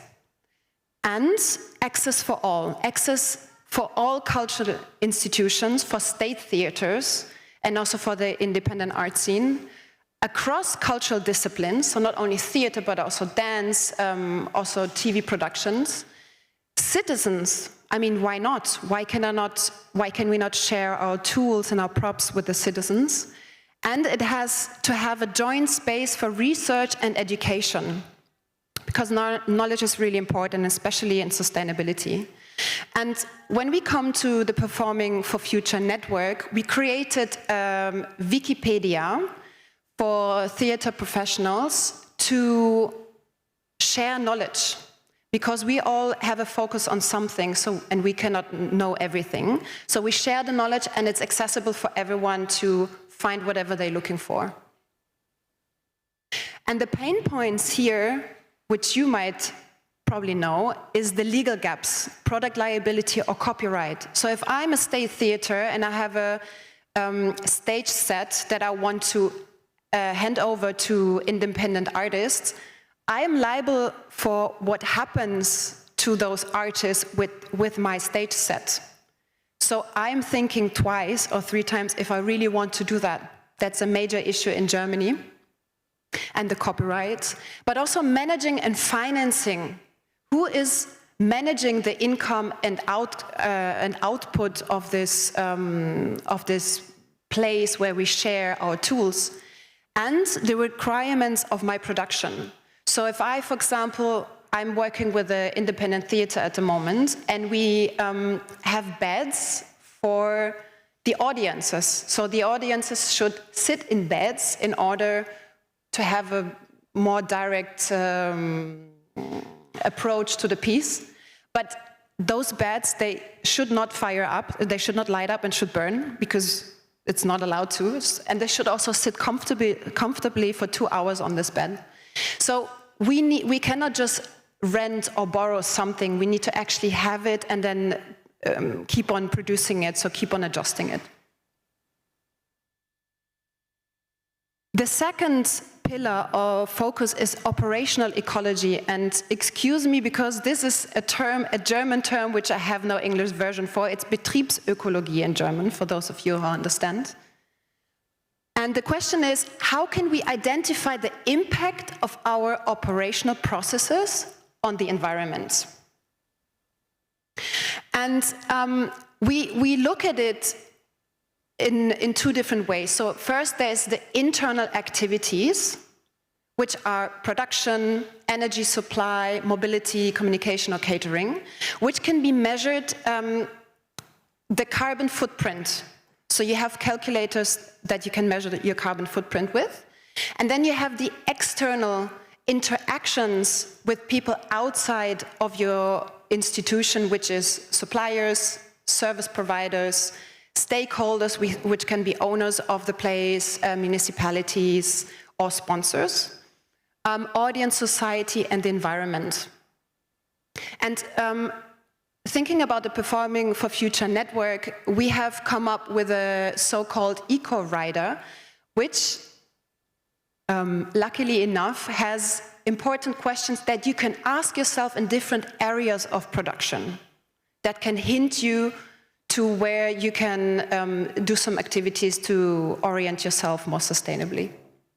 And the pain points is lack of resources, lack of time, who should do that, lack of money, we don't have the resources, and also lack of know-how. How do we start? Which areas do we look at? And the eco-rider helps internally and externally. There's other schemes that you could use that will guide you to ask the right questions. And let's look at the third pillar, which is funding. Actually, I didn't want to talk about it, but you would have asked me anyway about funding because it's so important. And to say, I mean, the question is, who finances the sustainable transformation? Big question, no answer yet. And I don't have to talk about it so much because we all know the pain points. We all know that it's project funding, short-term funding, and the funding regulations, which means I have to spend all my money before the end of the project, because next year they shouldn't think I need less money for my production. So I rather spend it on whatever, which I don't need, instead of spending it on something that we could actually really need and also long-term. And the question is that we all need to ask ourselves, we cannot wait for cultural policy to pave the way. Like, the gap to be active in terms of sustainability is until 2030. So what can we do now with the resources that we have? And talking about the Performing for Future network again, we have come up with a paper of many demands that kind of orient towards structural changes that needs to happen. Not just funding, but also producing and ways of collaborating together.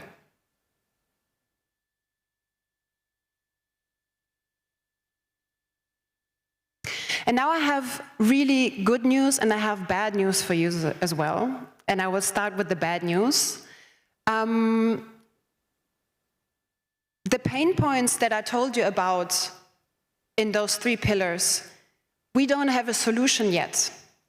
We know the problem, and there's a lot of opinions, but no agreement yet. But the good news is that we created those problems, and if we elevate ourselves and take a higher perspective on the problem, then we could actually see it clearer and see the connections of the problems or the system that we created. And Einstein, he points towards this higher perspective and to what I come to try out in an independent theater, which is the mindset. We need to have a new mindset. And here you see that the problems is in the lower part, and elevating yourself to a higher part to see it more clearly is like being inside of a pool and then seeing the pool from above. You see it more clearly what's going on, you see the structures and how it is connected.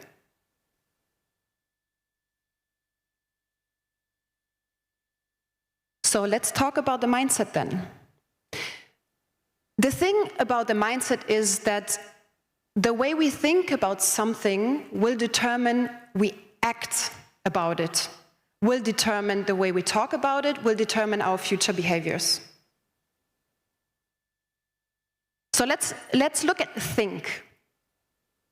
The first point is really, really important, and in the discussion of what materials to use, what cycle, am I reducing, reusing, repurposing now, and also cutting carbon emissions, we tend to forget that sustainability is a human-created experience. Like, it is us who act sustainably or not, right? So we need to bring the people back into focus on the topic of sustainability. And also the next question is, why do we do it? Why do we want to be more sustainable? What is your why? And ask yourself this question and answer it honestly. Is it because of image? I mean, being green is very modern, and you see also Aldi and other producers being green and sustainable and climate neutral. Is it because of the grandchildren? Do you think of what will my grandchildren think of me if I have done enough to sustain their life? Is it fear of missing out because everyone else is doing it? Or is it out of a natural respect of the planet Earth that is giving us the foundation to strive? And what value do we take from it? On 3 levels. What value do I have personally from it? What value does the institution have with being sustainable? And what value do we have on an environmental level? And now let's look at ACT. Here we are again, values. From value to values. Value is the foundation of collaboration. It determines everything. Thinking, acting, talking. So values could be openness, could be willingness to compromise, could be understanding, seeing the bigger picture, not just my part in a production, but everyone's part in it. Could be responsibility, because I can act responsible in my surrounding, in my field of work. And it's team spirit, because sustainability is a team sport. We cannot do it alone, certainly in my surrounding, but after all, it needs to be a teamwork, because it's very complex, as some of you might know. And the next is time that we don't have. But if you said earlier, if you hand in things earlier, for example, if I, for example, design a stage set and I pass it to the person that is to build it, if I hand in my concept earlier, then I allow the other person to research on alternative materials, for example, also try out new things. It's experimenting, trial and error. You don't know what's coming out of it, but if you don't try and experiment, you will never know. So time is precious, and especially in sustainability, when you're early, it will help. And then, of course, it's collaborating, as I said already, experimenting, I also mentioned it, and also learning from it. When we experiment something, we implement change. This needs time for it, and also learning from it, what went well and what went wrong. So how can we do it better next time? And the last one is talk.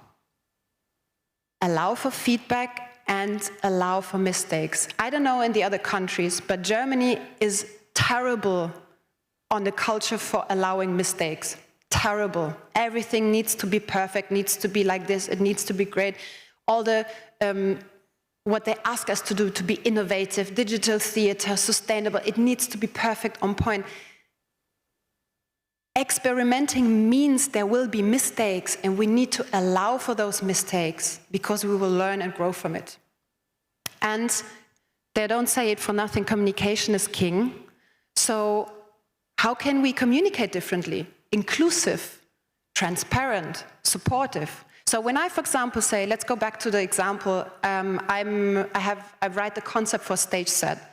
If I know that I cannot meet the deadline in 2 weeks, and I share with the group that is, with the production group, but also the theater, look, I have these problems, then I hope no one else will say, oh, you're an idiot, you should, and so on and so on.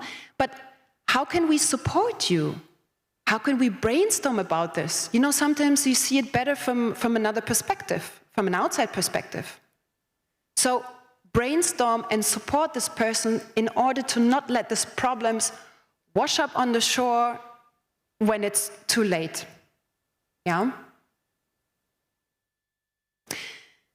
And here's, to sum it up, what is really, really important and what I really believe in is that new questions will ultimately lead to new answers. And this is actually a trick of our human brain. Because as a matter of fact, when you ask yourself a question, your brain will look for answers. As a matter of fact. So you could ask yourself, oh, why is this not going well? Why am I supposed to fail? Why? But you can also ask yourself, why is this going to work? Your brain will think, I don't know this way of asking and thinking, but it will work. You give your brain time to adjust, and it will work. So, to sum it up, I have 4 giveaways for you, which is examine your organizational processes, ask new questions, care about your resources, and exchange with others, as we are doing here. Because you don't need to know everything, you cannot know everything. And let's use the intelligence that's in the room and that's in the independent art scene to work together and collaborate. Thank you very much. So, thank you, Diana, thank you very much. And we have a question from Thomas. Please pass the microphone to Thomas, someone please, or over there. Hi. Hi. Thank you for the presentation. I was wondering, no poverty and good work and equal opportunities or gender equality are also sustainable development goals, at least belonging to those put out by the UN, and you were mostly focusing on ecological questions. As we have heard the last 2 days, there's a lot of work and resource and advocacy going into improving these other aspects of sustainability, and I was wondering whether you see that there might be, or expect that there might be, a competition about resources between the 2 fields, whether there are integration approaches, and how your understanding of sustainability is. Does it go beyond the ecological? I start with the last question first. So of course, I was mainly focused here about ecological sustainability, but as you might have noticed, also with working together, it also has a social dimension. So the sustainability cannot go just in one field. It needs to be ecological, it needs to be social, and it needs to be economic. Because if we work differently, we can also save costs. And can you repeat your first question again, please? I'm a little bit afraid that opening a new field of advocacy will weaken the other advocacy fields that are open and thought about, which are about better pay, fighting poverty within the field, working for good quality of work, and so on. And I was just wondering whether these considerations resonate with you. Yeah, of course, you can't think them separately. Of course, like the working methods also include fair pay, right? Also include a better health system and so on. But as a matter of fact, as much as we need a fairer pay, we also need more sustainable structures. Because if we look at it from a perspective that resources are not endless, right? We also need to value how we deal with them. And it's also human resources, right? It's not just about material, it's not just about knowledge, it's also about ourselves, our time, how we feel about it. So it's kind of intertwined, if you may, right? Okay. All right, so no more questions. Thank you, Diana. Thank you. Thank you very much. And the next one, okay, thank you. Next one in row is Stefan Prohorov from Bulgaria, over there. He's coming on the stage. He's a theater director and playwright with his speech about ecological, a guidebook of sustainable practices in the performing arts. Here's your microphone. Thank you. Okay. Oh, it's been 2 very long days. I'm very happy to be here. Thank you for the invitation. Today I will be speaking on behalf of the Bulgarian Association for Independent Performing Arts, as its chairman. And I'm very happy for Diana's detailed presentation, because it really saves me from going into practicalities. I would really like to talk more about politics, because when we speak about the environment, I think that we all get this very nice feeling that we're actually doing something for it. But this is not true. Unfortunately, most things in this world are not for everyone, and we need to accept that. And living in a broad European context, we tend to think that we live in the same place, which in the context of the ex-empires, like the Austro-Hungarian Empire, it's very easy. I mean, that's true. Being in Vienna or Prague or Budapest often feels the same, although no city is as welcoming as Prague and has better translators than the ones who've been doing an amazing work in the last 2 days.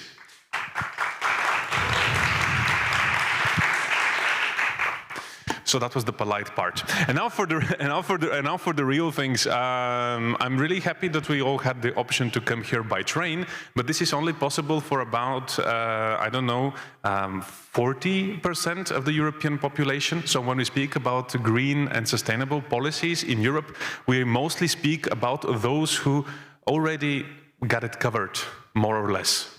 So for about I would say half, up to 2/3 of the population of this continent, because the continent does not end with the Belarusian border, it is completely impossible to comply with most of the regulations and recommendations that we are offered. It is good to have recommendations. Waiters recommend the most expensive dish in any restaurant. And it's good to have regulations, because this means that the tip shouldn't be included in the price. It should be optional. In practice, it means that I'm going to present a guidebook that was developed by our association and my dear colleague Manuela Sarkisian, who is of Armenian origin and unfortunately cannot be here today because she's also a very active artist, a puppeteer, and she's somewhere where she's getting paid for her artwork, which I totally respect and like. So we developed a guidebook called Eco-Logical, the pun is intended, and we decided to give the opportunity to Bulgarian organizations to kind of go and address their sustainable practices. I really love the fact that there is only one button, the other one is covered, so it's really... Ah, it's the other one. All right. So, this is not very funny, but in the carbon footprints of the independent performing arts, it would be very good to be humble and admit that, I mean, we are not really the bad guys. I mean, as much as you would recycle your costumes, your puppets, or your props, you're not doing anything.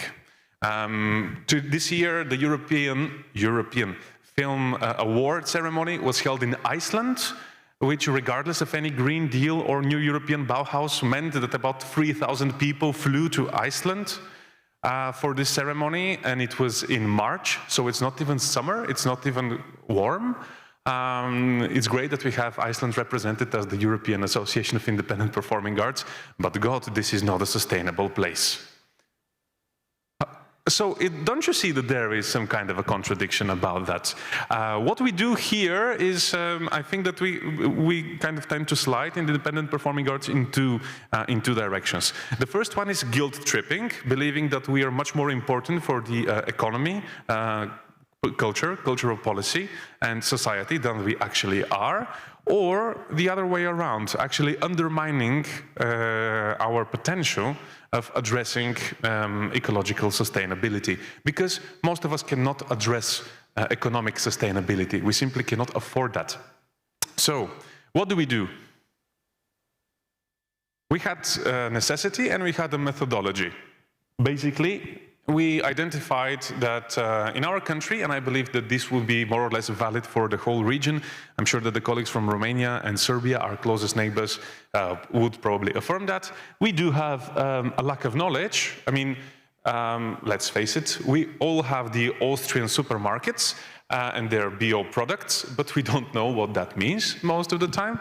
And there is also an abundance of information. So I just Googled Green Practices Manual a few minutes ago, and the first 5 pages were just manuals that went on Google. So enough with guidebooks, they're just there, it's enough. There is a total lack of ecological sustainability infrastructure in most of Europe, which means that if I would want to be eco-sustainable and go by train from the city of Sofia to the Black Sea coast, for instance, to the city of Varna, I could do that, but I mean, the chance of the train catching on fire is pretty high. So I better don't. This happened twice in the last 2 months. And I don't think that life is less important than the world itself. So no guilt tripping there. On the other hand, there is a huge absence of local regulations because most of, especially Southeastern European countries, do deal as the trash can of Europe. For instance, Bulgaria was recently found and is now being sued for illegally burning Italian garbage, like thousands of cubic tons, next to the Danube River. I mean, come on. Ecological sustainability and independent performing arts, we're not the people about that here. But we get somewhere positive in the end, I promise. Of course, there is academia, there is expertise, and there is experience. What I really love about this conference is that we have this shared knowledge from all of these fields. I mean, we also have Charles Darwin of the independent performing arts in the face of Mr. Thomas Eder, the only person who has all the numbers and can prove all the things that we need to be proving, you know, by the book. And the amazing work that he's been doing, we have been trying to kind of push into local politicians and academia, so far with a very moderate success, but this is about to change. But in the case of sustainability, actually there is academic experience all over the world because we are not an important industry. I need to underline that very importantly. People who pollute, people who destroy the planet know what they're doing and know how not to do it. They just choose not to. Am I clear enough on that? Good. It needs to be said and repeated again and again because we can recycle all the paper cups from our coffee and feel good about it, but this is greenwashing on a personal level. You know, it's like writing a poetry blog, the difference between writing a poetry blog and being a publisher of poetry. The difference is not just an Instagram account. And of course, there is a lot of experience. There are people who really actually care, people who do what needs to be done and do the best. So these are the people whom we've addressed also in our practical local conditions, which vary from a place to place significantly. Which leads us to the empirical research that led to the solutions we provided. And of course, our deeply anthropological approach. Because the best thing about the independent performing arts is that people are so close to each other. Because we cannot afford to be far away also. So this is what unites us and I think is part of the beauty of the independent performing arts. So because I'm really bad at PowerPoints, I'm going to tell you a short story about the ethical conflict that I very often experience. My best friend bought an apartment 2 months ago. Obviously he doesn't work in the arts. He works in marketing. So he bought a wonderful apartment at a very good price because you know that interests are going up now.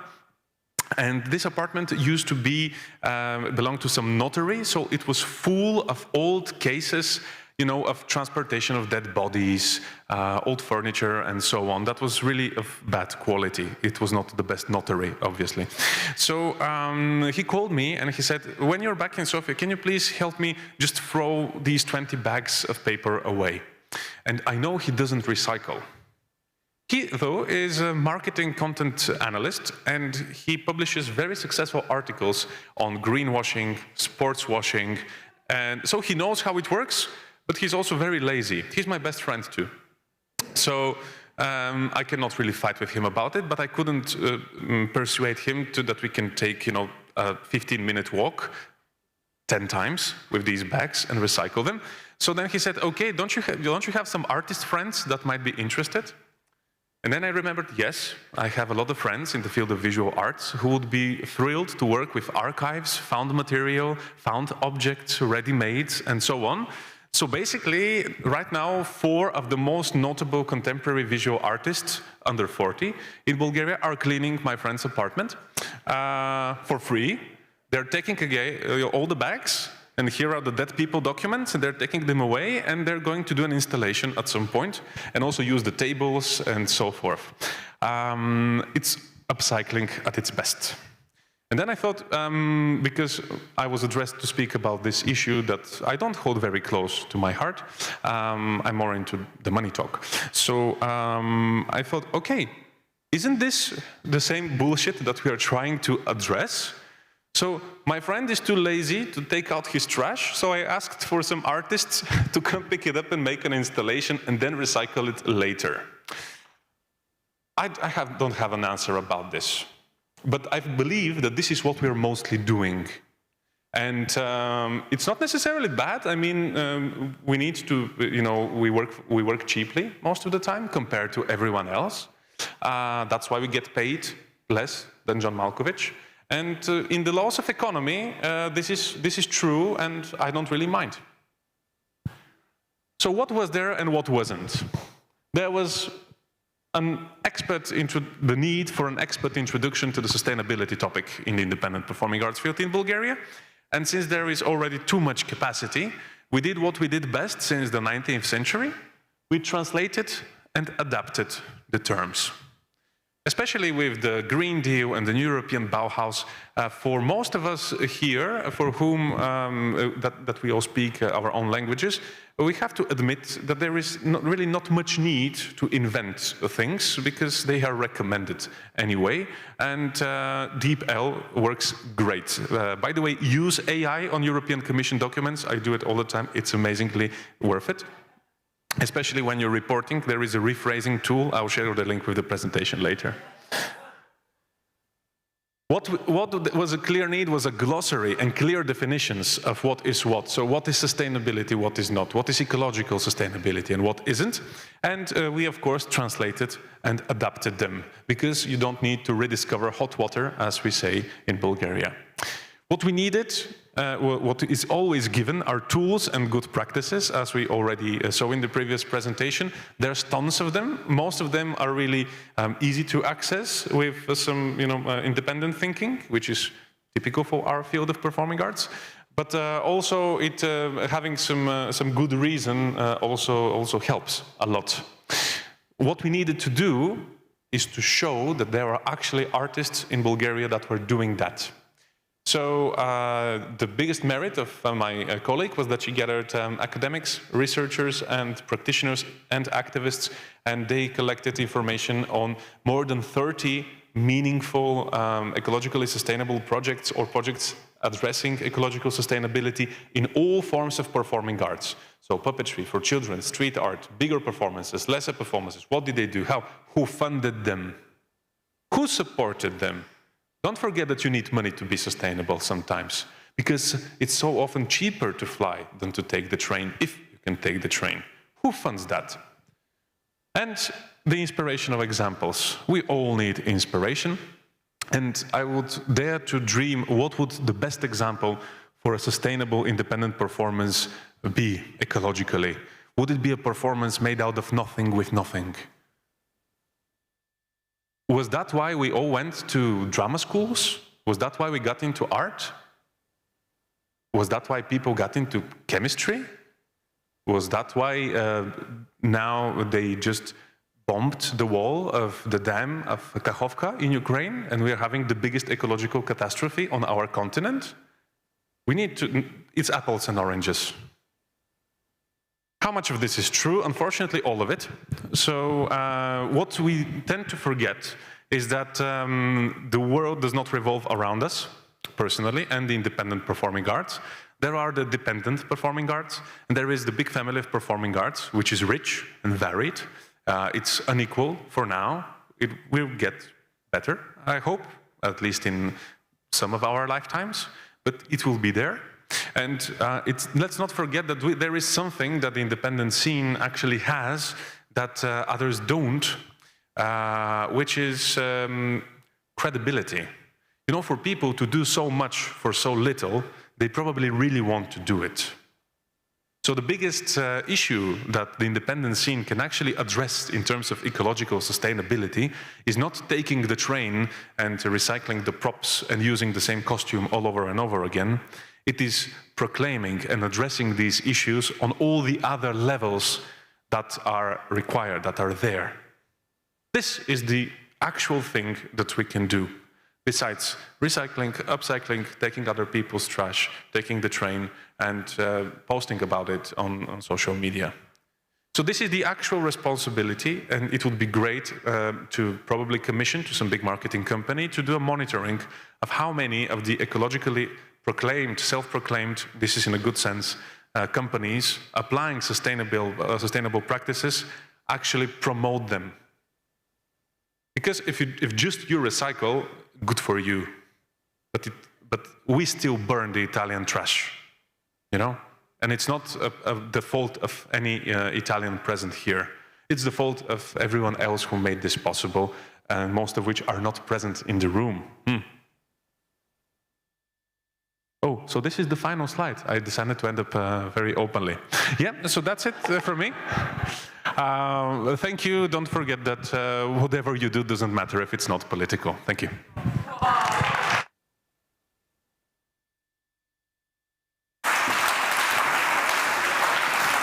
Thank you, Stefan. Yeah, there will be Q&As if there will be any Qs and then As. So, I think there must be a question from you guys after this wonderful speech. No?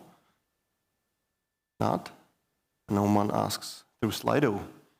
Well, time. Okay, we are out of the schedule, but still, thank you very much, Stefan. Okay. So, the third presentation of this block is Luna Rebelo, representative of the Portuguese Association of Independent Performing Arts, and with the presentation of the Plateia Association and the independent sector in Portugal.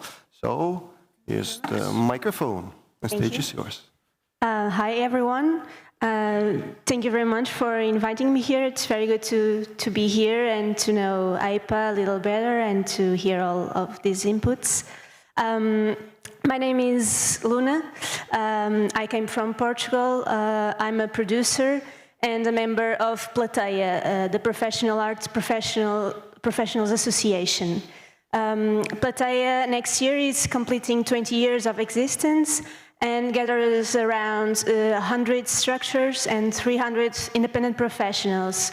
For now, it's the only association in Portugal that combines individual and collective members, such as artists, technicians, producers, independent companies, employers and employees, all in the same place.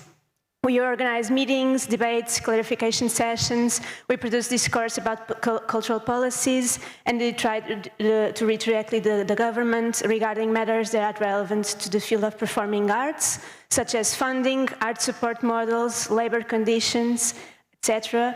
And we try to do as much as possible in articulation with other associations, because now in Portugal, the associative movement is very awakened. And there are very relevant associations in Portugal right now, such as Rede, the Association of Structure for Contemporary Dance, that Maria João is here also representing and can talk to you a little bit more later. I'm trying to give you a general overview of what is happening in Portugal. We have 3 national theaters, being one of them dedicated to opera. 2 of them are based in Lisbon and the other is in Oporto. And also a national dance company also based in Lisbon. We have municipal theaters all over the country. We don't know how many. Lots of festivals, artistic residency space, independent structures, some with their own space, the majority doesn't have a space. In Portugal, we don't have a mapped sector, so we don't know how many of these things exist. It was created in 2021 for the Ministry of Culture, the Portuguese Theatre Network, which was an attempt of creating a decentralized network from the big cultural centers, Lisbon and Porto. It has a specific funding line for programming, and we know that gathers today 84 theaters, mainly municipal theaters. So at least these ones we know that exists, and there are many more. Thinking in the independent sector, I identified, I think, 3 main problems. 3 main lacks, lack of space, lack of time, and lack of money, of course. Beginning with the space, it's really, really difficult to find working spaces in Portugal at all levels, either offices, storage, rehearsal spaces, or presentation spaces, the venues.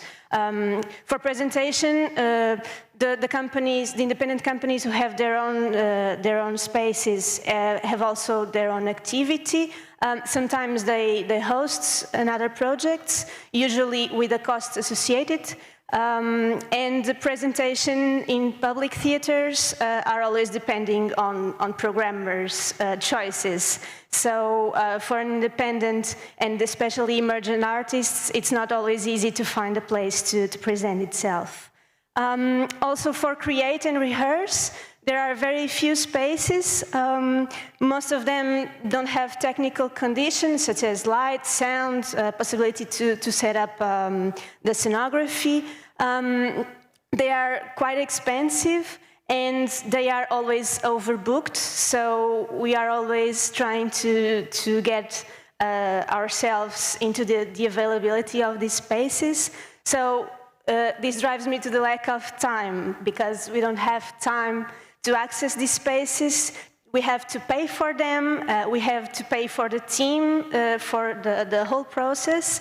And so I think that even before, but especially after COVID, there's a big rush for creating, and the creating periods are very short, and there are lots of creation. And I think that even for to apply to structural funding, there's this expectation of having much more creation, many more. And well, if you don't have a structural support, you have to have lots of projects so that you can survive. And this drives me, of course, to the inevitable lack of money. Okay. This is our state's budget for culture, which is not very good, but this is including our national television channel, which is more or less 25% of that. If we take it, this is what we have for all the culture in our country. So this is the percentage. It's not very good. But it's not only happening bad things in Portugal. It's very clear that the artistic tissue is growing. We can see in the last few years much more opportunities for emerging artists, being with specific fundings or residencies or festivals, which is very nice. We also have a great culture of touring, either national or international, and that has a big recognition, and I think it's very nice. And also, we can see in the performance and in the shows in general, social concerns, such as in the artistic content, such as in the ways of work, topics such as racial and gender diversity, accessibility, or sustainability. I'd like now to give you a little overview on the fundings from the Ministry of Culture that we have. There are some, and I selected the four main, I think, which is the structural supports, which are 2 or 4 year programs, the project supports, which are annual, the simplified supports that open a few times a year for projects up to 5,000 euros, and support to internationalization. So, this is all very recent because we had last year and in the beginning of this year contests open, so this is all very recent. And last year, the structures applied for 2 or 4 year programs starting this year in 2023, and they could ask for an amount between 60 and 400,000 euros per year. So this was the number of structures who applied, and this includes also visual arts. And this is the number of structures that that were approved. So many people left out. This year, and this is the total budget for these structures per year. In this year, for the project contest, it opens in December. We are still waiting for some results, but these are the numbers of applications. These are the programming they left today. They were published today. It's a very nice, as you can see. So we are very anxious about the creation results. And this is the money that the government allocated here. And for the simplified and internationalization, also not very positive. And lots of money, as you can see. So there are many people left out. There are not much money. This drives always to a big instability. As you can see, we don't have a mapped system, but you can see for the amount of applies, the applications, more or less the global panorama of the country. There's also no real mapping on how many cultural workers exist, but I can give you the number that was published for the Portuguese Institute of Statistics that is calculated from the activity code in which people are registered in the finances. And they count 187,700 people in cultural employment. Of course, we are much more. Also, then it doesn't exist a minimum recommendation fee. So we work in very precarious conditions, and there are lots of freelance workers. Another good news, because this is not always also bad. Since January 1st, 2022, so 1 year and a half ago, is vigorating the cultural professional status. This is a legal regime that regulates the labor relations that occur in cultural sector and establishes specific rules for cultural professionals in comparison with the general labor regime. It's applied to artistic, technical, or mediation activities in very wide fields of culture, such as performing arts, television, cinema, visual arts, literature, design, archaeology, artistic education, or even bullfighting, because this is considered culture in Portugal. Go figure out. It regulates the labor relations, whether the professional have employment contracts or if he's a self-employed worker or freelancer. These statutes also include a social protection system for self-employed workers or professionals with short-term contracts in times of no income, and it's called subsidy for suspension of cultural activity. To receive it, you have to be 30 days with no income, and you have to be registered as a cultural professional, which implies a specific contributor system to a specific fund, to this subsidy fund. The employees, all of them contribute to the fund, but for the workers, the register and the special contributor system is optional. It's the worker's option if he wants to contribute a little more and have access to this subsidy, or if he doesn't want to. The last Fairness in Focus presentation has this in detail, so then you can see more about this. The last record we have, it was in January, and there were 2,159 cultural professionals registered. Cultural professionals who fulfill the necessary conditions could benefit from this subsidy since October. However, we knew last week that the government hasn't approved the legislation that allows people to receive this subsidy. So even the people who applied for it didn't get it yet. So we are waiting for news about this. This status is very recent. As I said, it's 1.5 years. So there are lots of things to figure out, to improve, but it's a really big step for cultural professionals in Portugal, even though not everyone understands it yet, because the implementation has been a bit difficult.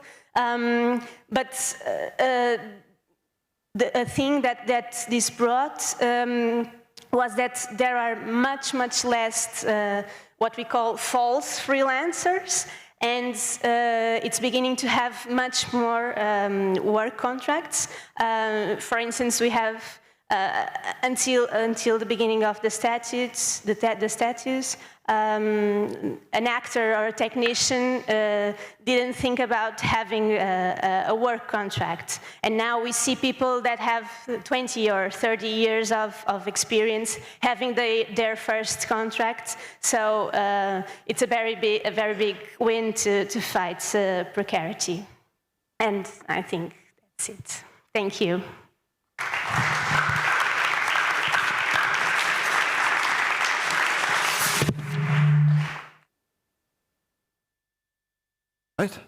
Right, thank you. So, any questions from the audience, from the spectators, participants? Probably time. Yeah, time. Time is money, time is everything.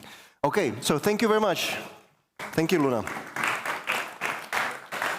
So, and the last one is a Czech researcher, and also she will talk about the reflection of the subsidy policy of the regions of the Czech Republic, Olga Škochová, Bláhová. And I don't know if she's going to speak Czech or English. English.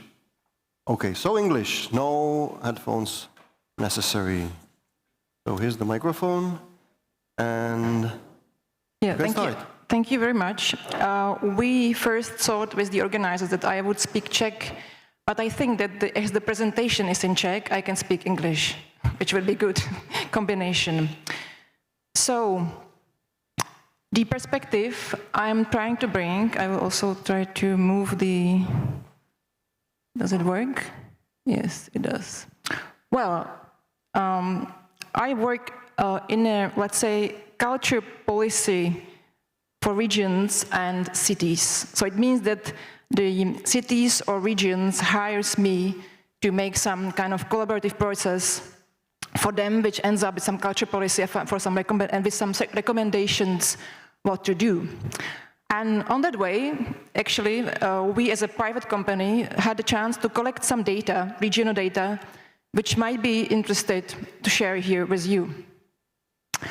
And my point is to put on the table some questions and kind of, because you are also lobbyists and advocates, maybe put some pressure that the questions are actually answered. And the questions are, I don't see it here, so I will have to look like that. What role actually plays the regional funding system and the financial capacities in the support of professional arts, and how they are connected to the culture policies of regions, and then what role plays the funding system of Ministry of Culture for professional artists in regions, and how it's connected to the culture policy of Ministry of Culture. And the last thing is that if we kind of know this, what are the questions we should ask, and what are the actions to be done then? Okay, you heard some numbers here, so just to make some comparisons, I also put it right down in euros. So the funding system of Ministry of Culture, but not only for independent arts organization, is some 26 million euro. regions, you see some 6 regions of Czech Republic, has the biggest amount, it's some 1.8 million of euro, and the other one, the Liberecký kraj, is some 800,000 euro. As you see in the next slides, you will see that we have kind of strong Ministry of Culture, but we have kind of weak regions, maybe opposite to what was said about Poland. And how the funding systems are connected to the regional policies? Actually, the regions don't have really culture policies. Their institutions they are managing, they have their institutional policies, but regions often don't have any. So actually, the basic is that they know they have to have some public funding. They finance some big festivals or actions, and which are it will be maybe not so nice from me to say it, but often it's more like that the actors are good lobbyists and they have good connections with politicians, so they get the money, and they have some little money for the feed, let's say. And now some numbers, as you will see on the following slides, from the whole budget of Ministry of Culture for the grants money, some 44% goes to Prague, and then from the whole programs, which are also not only from independent companies, but also for, let's say, municipal organizations. And if you go to the program, which is for independent organizations, it's 62% which goes to Prague. To add to that, Prague itself has some 400 million, maybe even more at the moment. These data are kind of 3 years old. It's before COVID data. Has 17 million euro. So it's obvious that and 2/3 from these 17 millions are dedicated to 4 years grants. So if you are an independent art company, you can kind of be well in Prague. But if you go to the regions, because then together, like you have, if you count the money together from the Ministry of Culture for the independent scene and from the city of Prague, you have some 26 million euro in Prague available. But if you go to regions, it looks different. And my question is, because Ministry of Culture, as far as I know, doesn't really have this data. The data are counted by one of the regions we worked for. Actually, there's kind of funny story behind that, because we kind of charmed the Department of Analysis of these regions, and they actually allocated a person who asked the Ministry of Culture from tens or maybe from a lot of Excel tables, and this lady was like working half year to put it all together to come up with this kind of charts. So here you see the regions of Czech Republic. The first is Prague. So you can see, and the blue one is actually the program which is mainly dedicated to the independent art companies. So you can see that actually Prague is taken over. To be honest, it's probably kind of the case in all the countries. But we don't know, maybe you have some data from Poland or Austria to kind of argue with us, but you see all the other regions, it's really weak. If you only compare the regions without Prague, so you can see this. And what is interesting, that in this data you can see that, for example, it is Liberec region, the red color is the color for theaters, professional theaters. So you can actually see that nearly, and the blue color is the program for the independent companies. So you can see that, for example, in Liberecký kraj, nearly no independent companies got some money from Ministry of Culture in this year when it was counted. So it means the independent scene is actually quite weak. Yeah, if you, go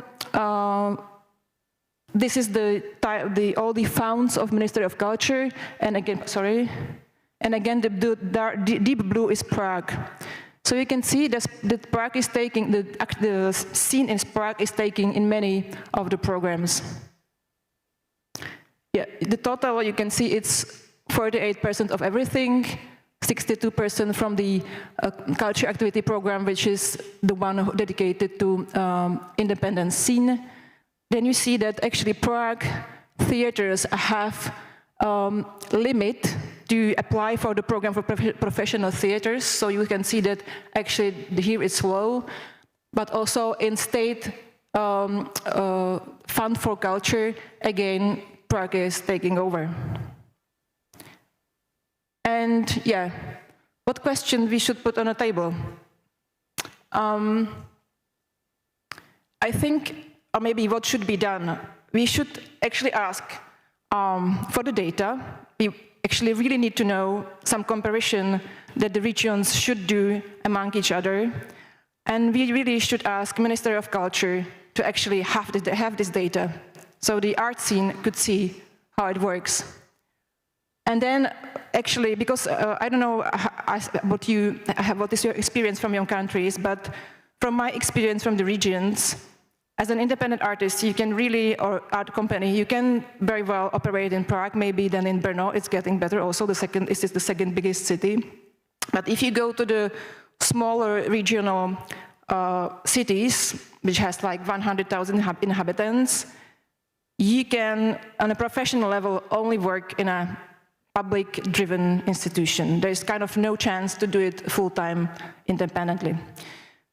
So, to be brief, I think we should have really comparative data among regions, because obviously regions has very different programs with different amount of funding, and then we really need from Ministry of Culture to have analysis of this public funding data allocated for regions, to be able to maybe put on the table some discussion about if that is okay, maybe yes, or if we really want to make some policy which would be more, which would fund more the regions. So that's it. Some questions?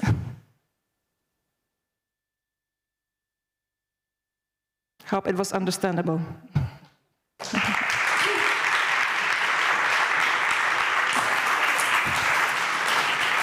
Olga was very fast.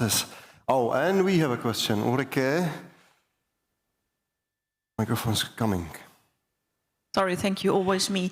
Yeah, thank you for this interesting approach, and I think this is really the basis for every political discussion, is to have reliable data, figures and facts. And well, I think we in all European countries, we have more or less the same problem, that we also do not have comparable methods, which means that also in all cultural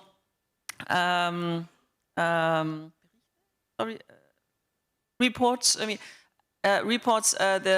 data are shown in a very different way.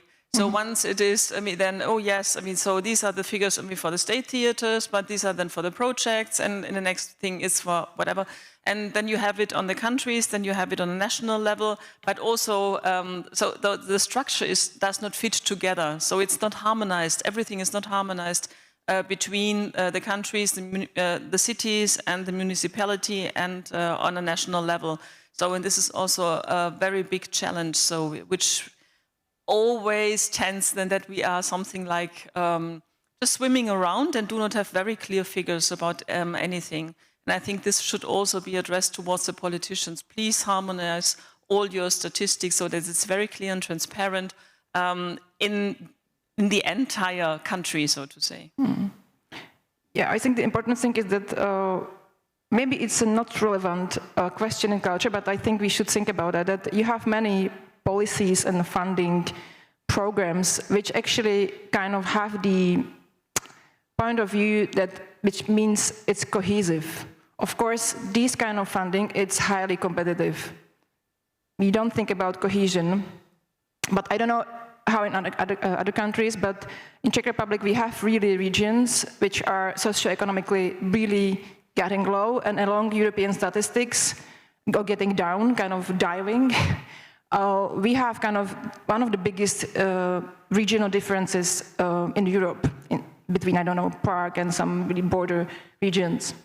So I think we should also in culture think like that, because, for example, in Ústecký kraj or Karlovarský kraj, the culture and creative industries actors are also often the ones who can actually keep the traces of democracy in cities or small cities. They are really the actors of good level of democracy. So we might think about that if we also in culture don't think in that way. Okay, there's a question if in the data is are also organizations that have the that are written in the register in Prague, but they work outside. You understand me? No, I think I know what the question means. No, this lady in this Královéhradecký region who actually had all these Excel sheets, and she kind of had not really full time, but half year of time to go through it, allocated the projects. So it's not driven by where you have your where you are registered, but where you did the project. Okay, another question. Is this a call for Prague-based institutions to shift their attention towards the work? This was the answer, I guess. Yeah, okay. Okay, we can't function comfortably in Prague. That's something, a constatation. Is it the opposite, but you can function somehow in regions? Yes, I think, if I understand it well, then yes, institutions from Prague, they kind of export the content in regions. And even there, I think it's in all countries, yeah, don't, forgive me to be rude, but for example, in, let's say, classic music festivals, of course you have agencies in Prague who kind of look at the map, look at where are actually the gaps of festivals in classical music, and they kind of make a product, and they then kind of offer the product in the region. I mean, it's kind of cynical, but yeah, why not? But still, it's very, then it's imported, and it's not really, based in the region. So is it? I think it's... This done? Yeah. I think so. Okay, I think it's done. I think there's a question from Mirka Šimek. Thank you. I put it the question who should initiate the change in regions, but I didn't formulate it properly.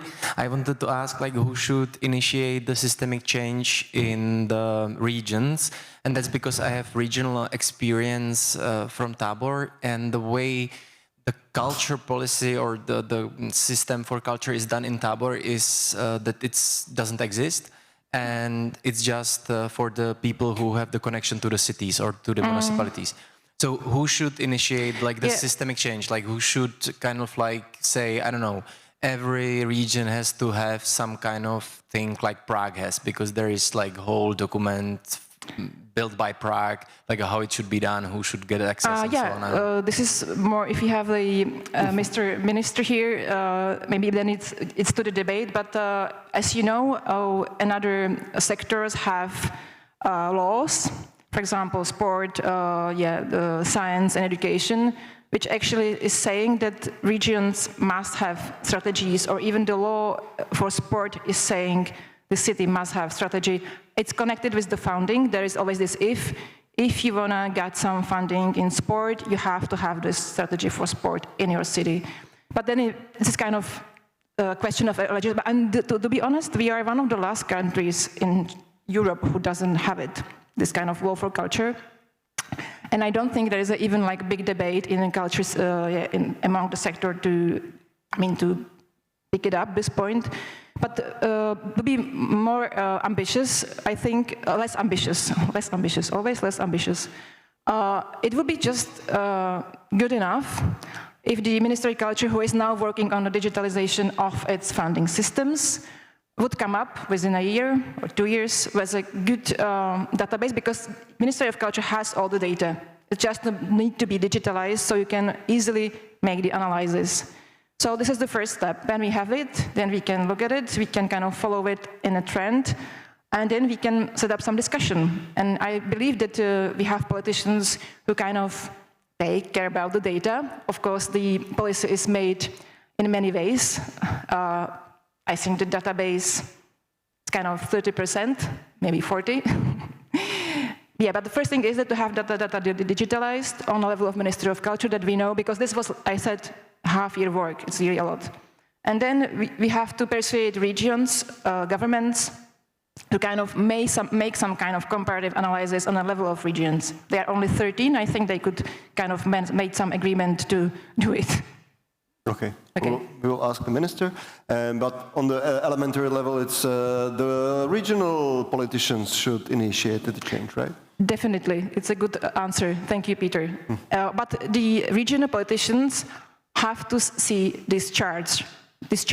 And I show it to local Council for Culture in Liberecký kraj. She's like, wow, we didn't know that. Of course they don't know because these data are not available. This has been just made during our work for one region. And then the region gave me the permission to show it because it's published on their website.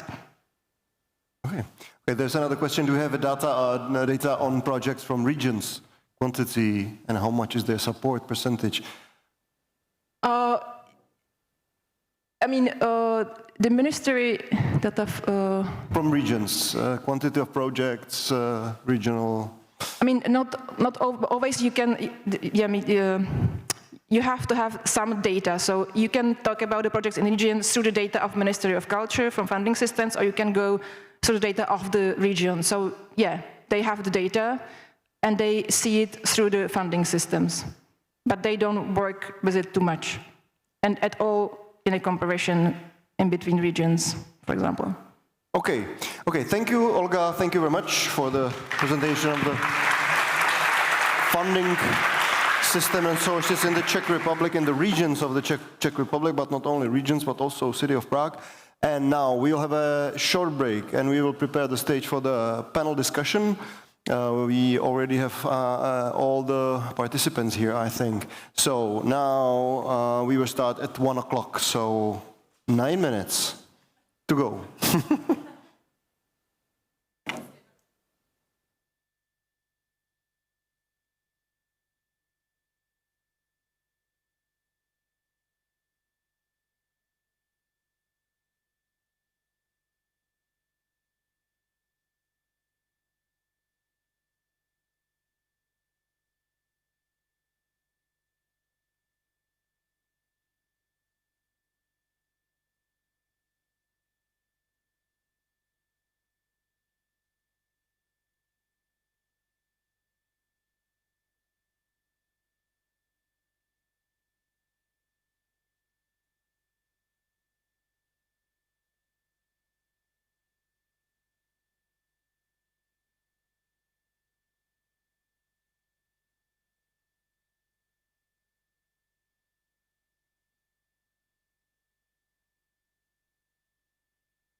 Přátelé, prosím, pojďte zpátky do sálu. I will ask everyone, almost everyone, to come back from the foyer to the main hall. We will start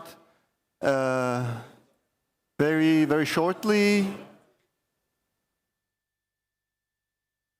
And I will invite on the stage the speakers, so Mr. Minister Jiří Sulženko, Štěpán Kubišta, please come up.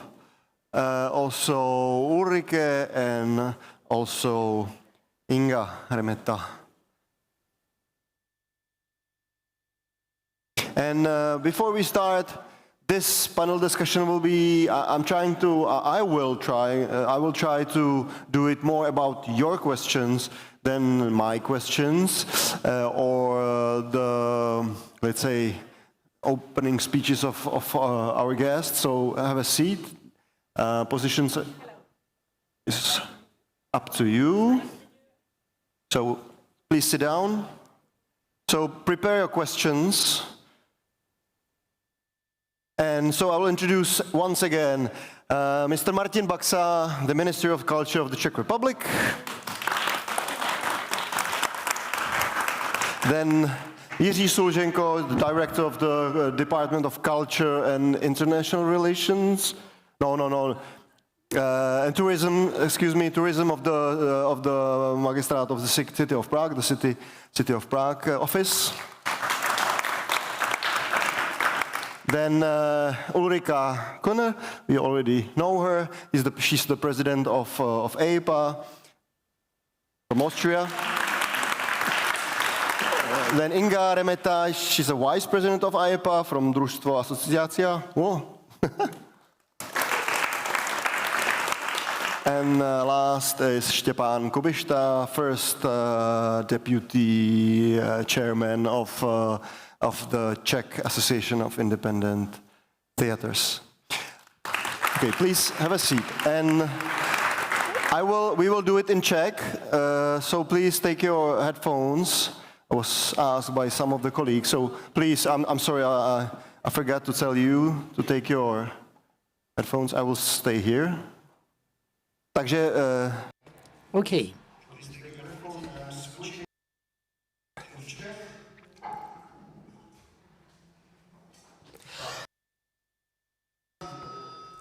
So I am switching to Czech. As I said, I will repeat that I would like to hear more of your questions who are with us. And you can ask questions also through the Slido application, as you did before. We have, say, 45 to 60 minutes for the discussion. Very shortly I will open, I will ask everybody to make a very short opening speech. Excellency Minister, what do you consider to be the main challenge to Czech culture at present? And what would you consider to be its strength? Minister didn't know about it. Well, okay, good afternoon. I'll start with the last one. The strength was now shown by projects inside the National Recovery Plan, the high quality, flexibility, and the international level of the Czech culture. There is a number of problems, including financing, and also setting the parameters. We are now preparing 2 or 3 big amendments to laws that haven't been amended for a long time. We are preparing to create the status of an artist. Also, legislature is a problem. I was also interested with the presentation of Olga, Škochová, Bláhová. I asked my people to do some evaluation, not in the context in which she spoke, but speaking about disparities, but rather I wanted to have some criteria to evaluate, and that's what we would like to do. Ulrike, what's the biggest challenge?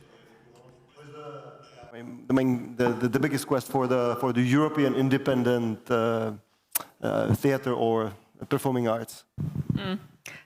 Yeah, thank you for being here. Oh, it's interesting when you hear yourself again.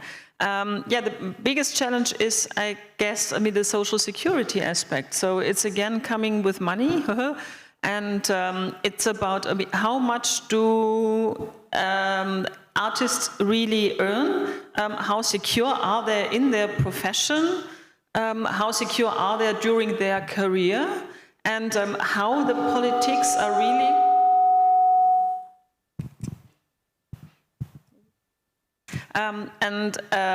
how we can convince politicians to really have a look where the money goes to. So, when they invest the money, then it's usually going to institutions, organizations, theaters, companies, whatever. But that it's really needed that also politicians must be aware where the money goes to, and that the money also really arrives directly with the artist, because it's always the people and the artists who are doing the art. It's not the walls, it's not the structures, it's not the organizations. They are just the frames or the structures. But the ones who are really inventing, developing, and doing the art and performing, and they are on stage and convincing people and putting out all of their emotion and all of their interest in ideas, these are the people. And so the politicians really must be interested in how the artists survive and how they live. Mm-hmm. Okay, thank you. Thank you.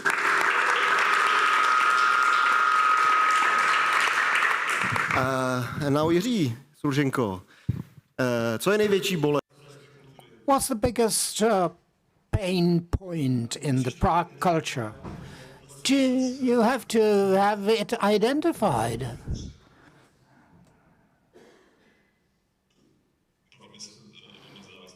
We speak of the independent scene. Yes, but I think you can be rather general. In Prague, about 60% of cultural performances are held, of 60% of those held in the Czech Republic. So the challenges are slightly different from the regional situation. If I compare the Prague support for the independent sector, I would think that the ratio is 1 to 3, about triple the support. About 3 parts go to the established culture and 1 part to the unestablished. And figure is 400 million Czech crowns. Now the projects are going to be evaluated, so we do prepare them. And the problem I can feel, though the amount of money slightly grows, so do the applications from the independent sector, not only because there are many subjects, but the structure of course has been changing dramatically. During the last 3 years, we have a very turbulent economy. And if under the subsidy program we react to another legislation that will address the status of an artist, I'm not saying I do not support in the sense in which Ulrike spoke, but certainly there will be a new pressure on the finance. So these are the structural topics which I consider a big nut to be cracked, so to say. We speak of independent arts and international cooperation. Once again, Stepan, do you believe that the Czech independent theater can compete in on the international level? Yes, 100% yes. It's quite competitive, and based on my own experience, I have many examples of international cooperation, and I could put it together with what Jirka has just said. It's another challenge, not only for Prague, Prague has been struggling, but rather maybe it's about ministries and other resources, and that's connected also to sustainability, which we have been talking about. It's the background for the independent scene. That's something that we lack dramatically. When a program was announced, I don't know it exactly, but 3 Prague projects were successful, and nationally the figure wasn't so big because it was they were rather massive projects requiring big co-investment so as to be able to take part in the program. Unfortunately, the technical requirement program was not considered, including the possibilities of building new projects. And that brings me back to the question. Zahraničí super. A když chceme někoho pozvat sem ze zahraničí, tak jedna z takových těch bolestí je, že já musím začít obvolávat rentálové společnosti, aby mi půjčili světla, aby mi půjčili projektory, aby mi půjčili věci, na které ta nezávislá scéna nemá, aby si pořídila, a věřte, že to stojí velký peníze. To jsou ty peníze, které se prezentují tady, že ta kultura vlastně jakoby akceleruje a posílá někam dál, ale oni pak v té kultuře nezůstávají a je to škoda. Ta investice zrovna do toho zázemí by tu té udržitelnosti obrovsky pomohla a vytvořit na ně nějaké zdroje by bylo skvělé. Dobře, děkuju. Poslední tady, poprosím o poslední úvodní, I will ask you for the last, for just a short opening comment from your side, from Inga. No, I haven't finished the sentence, but you can comment anything you want. Without, finish the sentence. No. I wanted to ask about just briefly the same question from the Slovenian perspective. What do you feel is like the main challenge for your country, for your independent sector? I would absolutely follow and agree with everything that was just said, especially the things that Ulrike said. And just not to be repeated, I will go into the more fragile and practical issue that we are facing. And I think it's not just the Slovenian thing, it's the lack of human resources.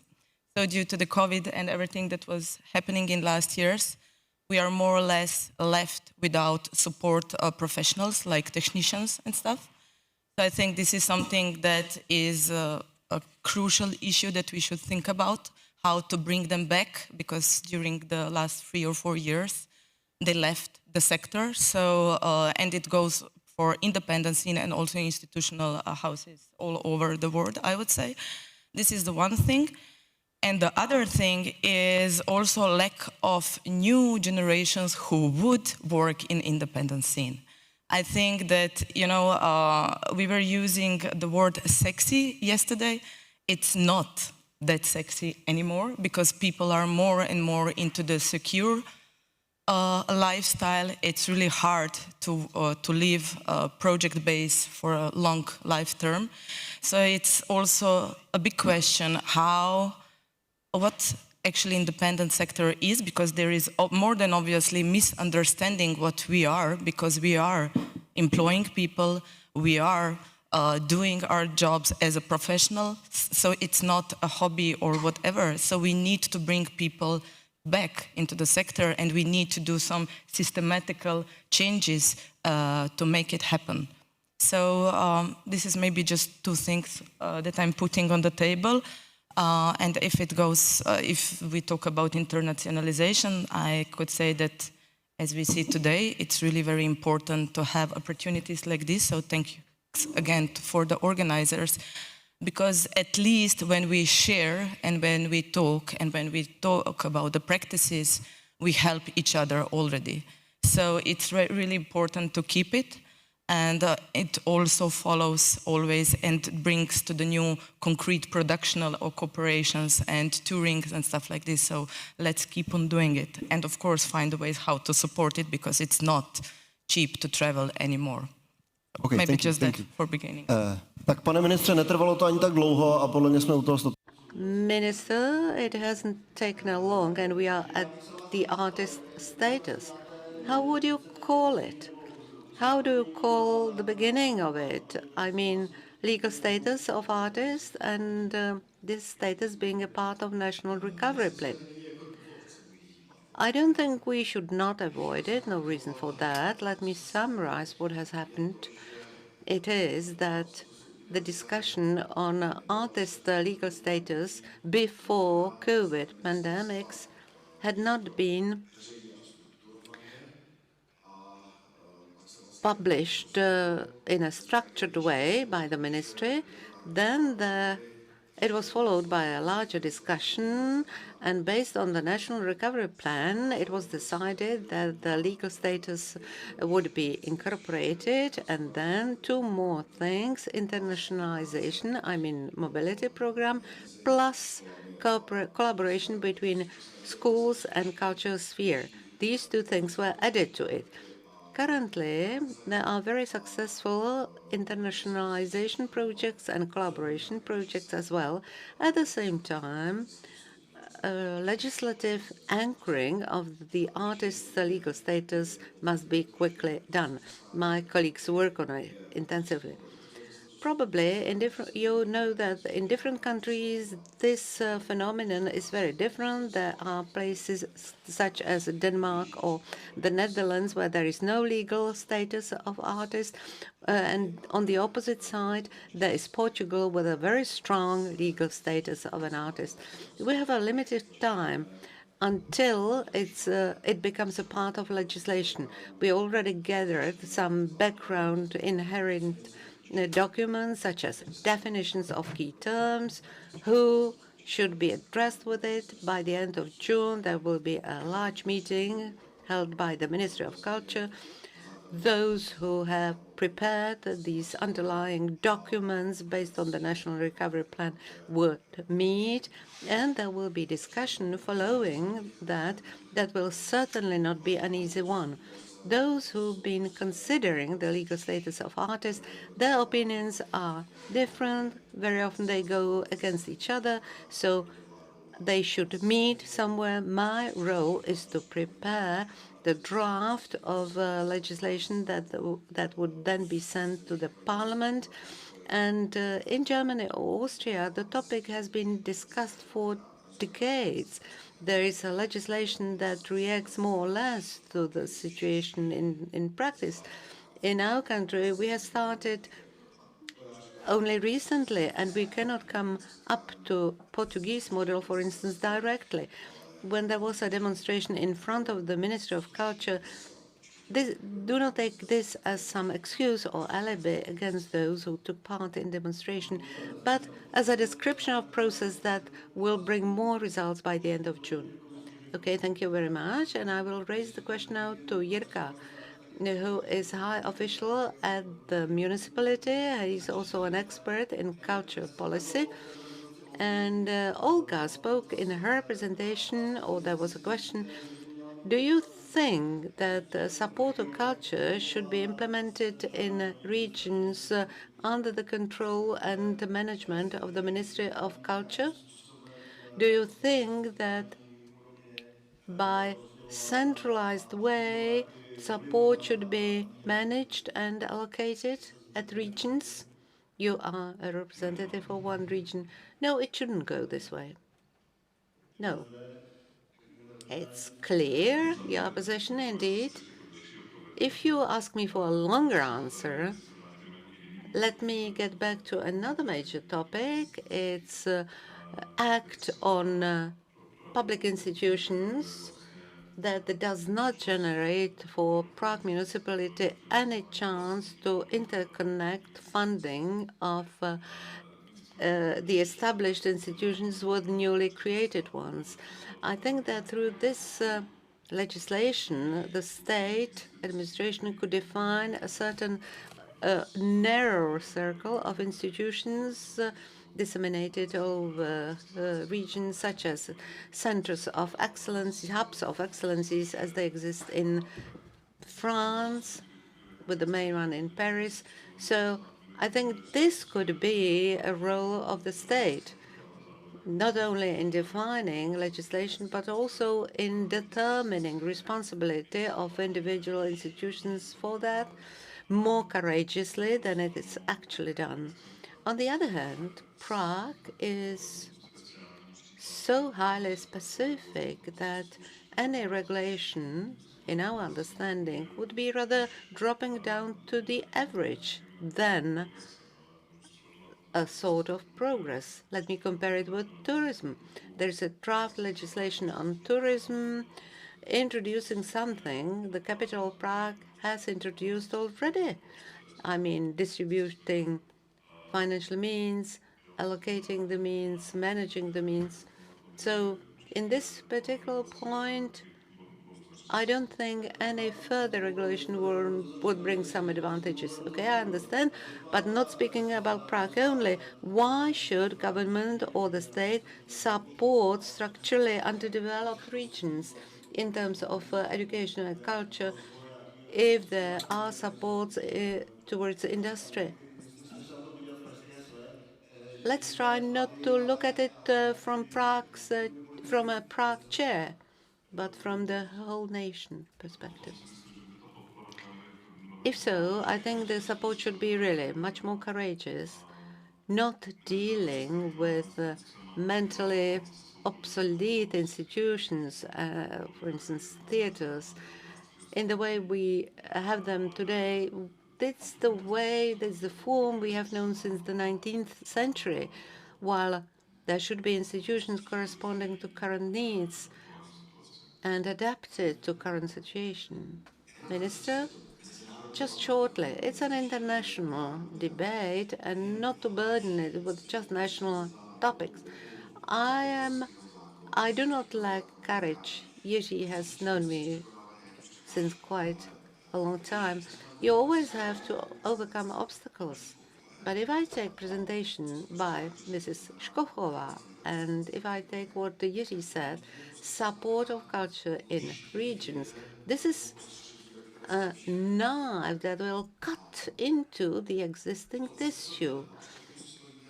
Dilemma we are facing is the following one. For benefit of someone, we will sacrifice somebody else.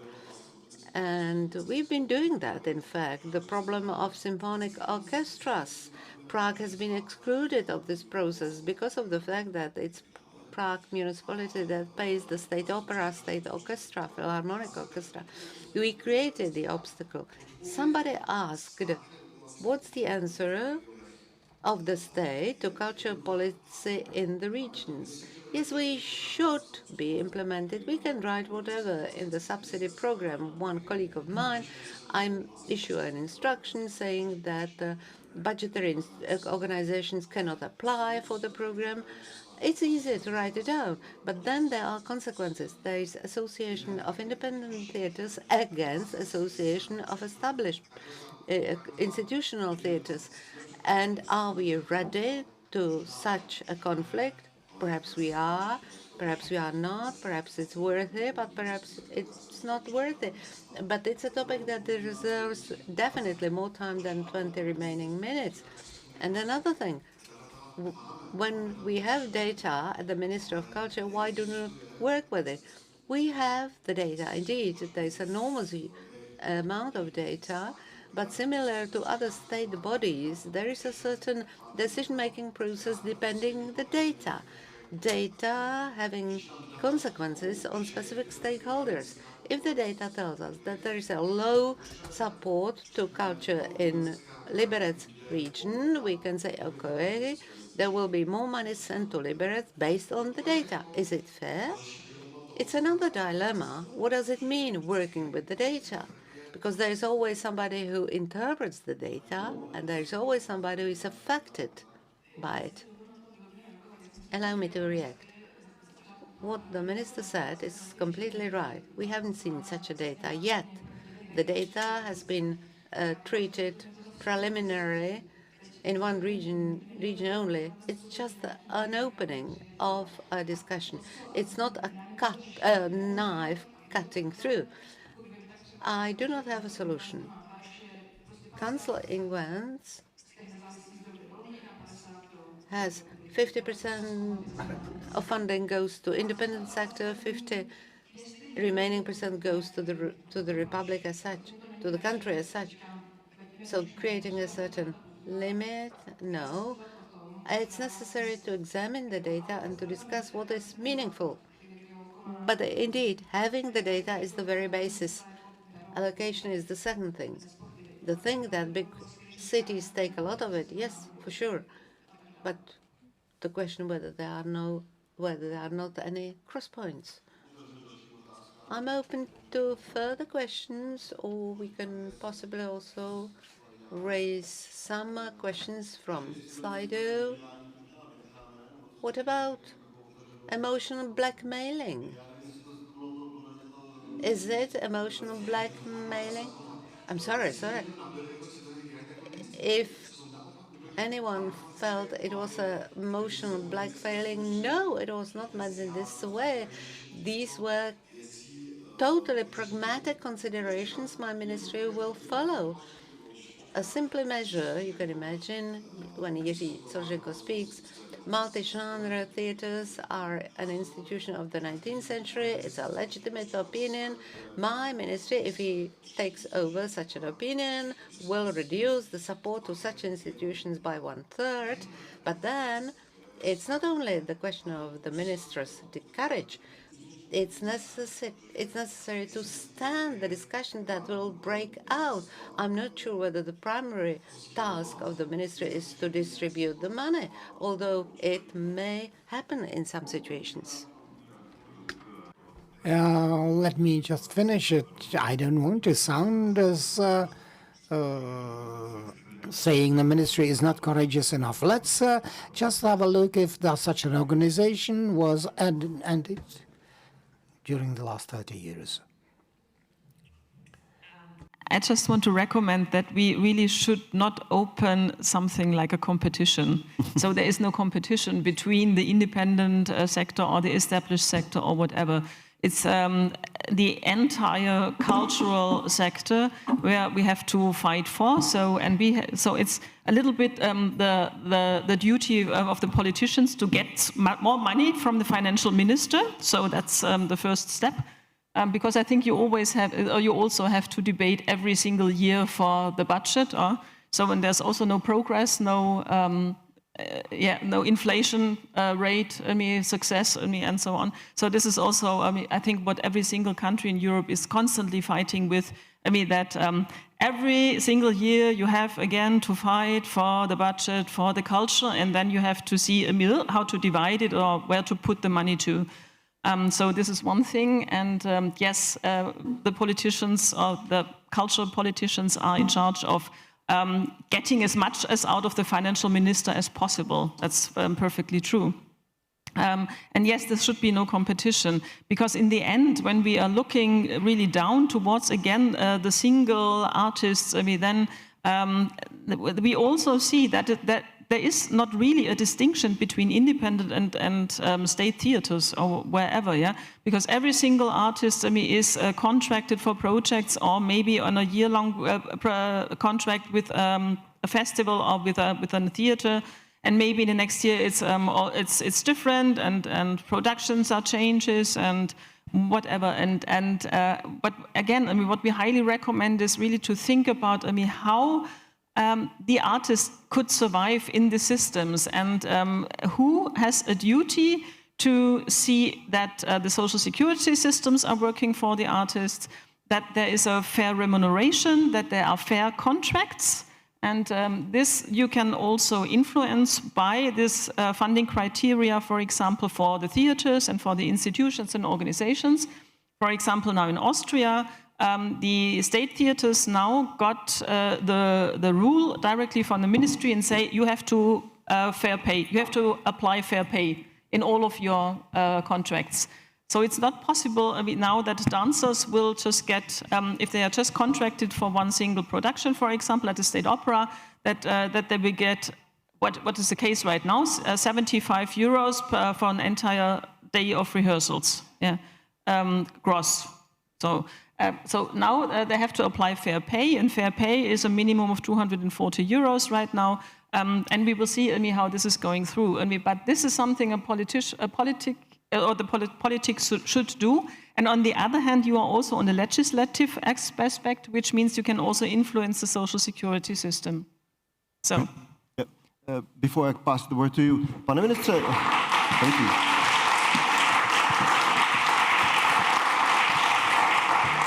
Jak vy Okay, Excellency, what is your view of the minimum guaranteed salary or minimum guaranteed income? Well, it's an old topic, but what is your position? Well, these are two topics, in fact. The status of an artist will be concentrated on social security and things alike. Austria is the only country which introduced the fair pay system. There were some debates before it, and the European Commission rejected there would be a legal base for setting some sort of tables for pay. The Austrian government's approach was that somehow the pay should be balanced or supplemented, if I may say so. There was some discussion led on it on the antitrust law, and it was in fact rejected, and there are some unspoken agreements, say like translators are. Austria is the only country in the European Union which has this, but the path to it is a very difficult one. So we are not inclined to support this. Okay? Just for the second. In Slovenia, we don't have regions. We have national level and municipality level. So it's pretty clear how the things are going. But, you know, somebody needs to make a decision. And I think this is something that cultural politics needs to do.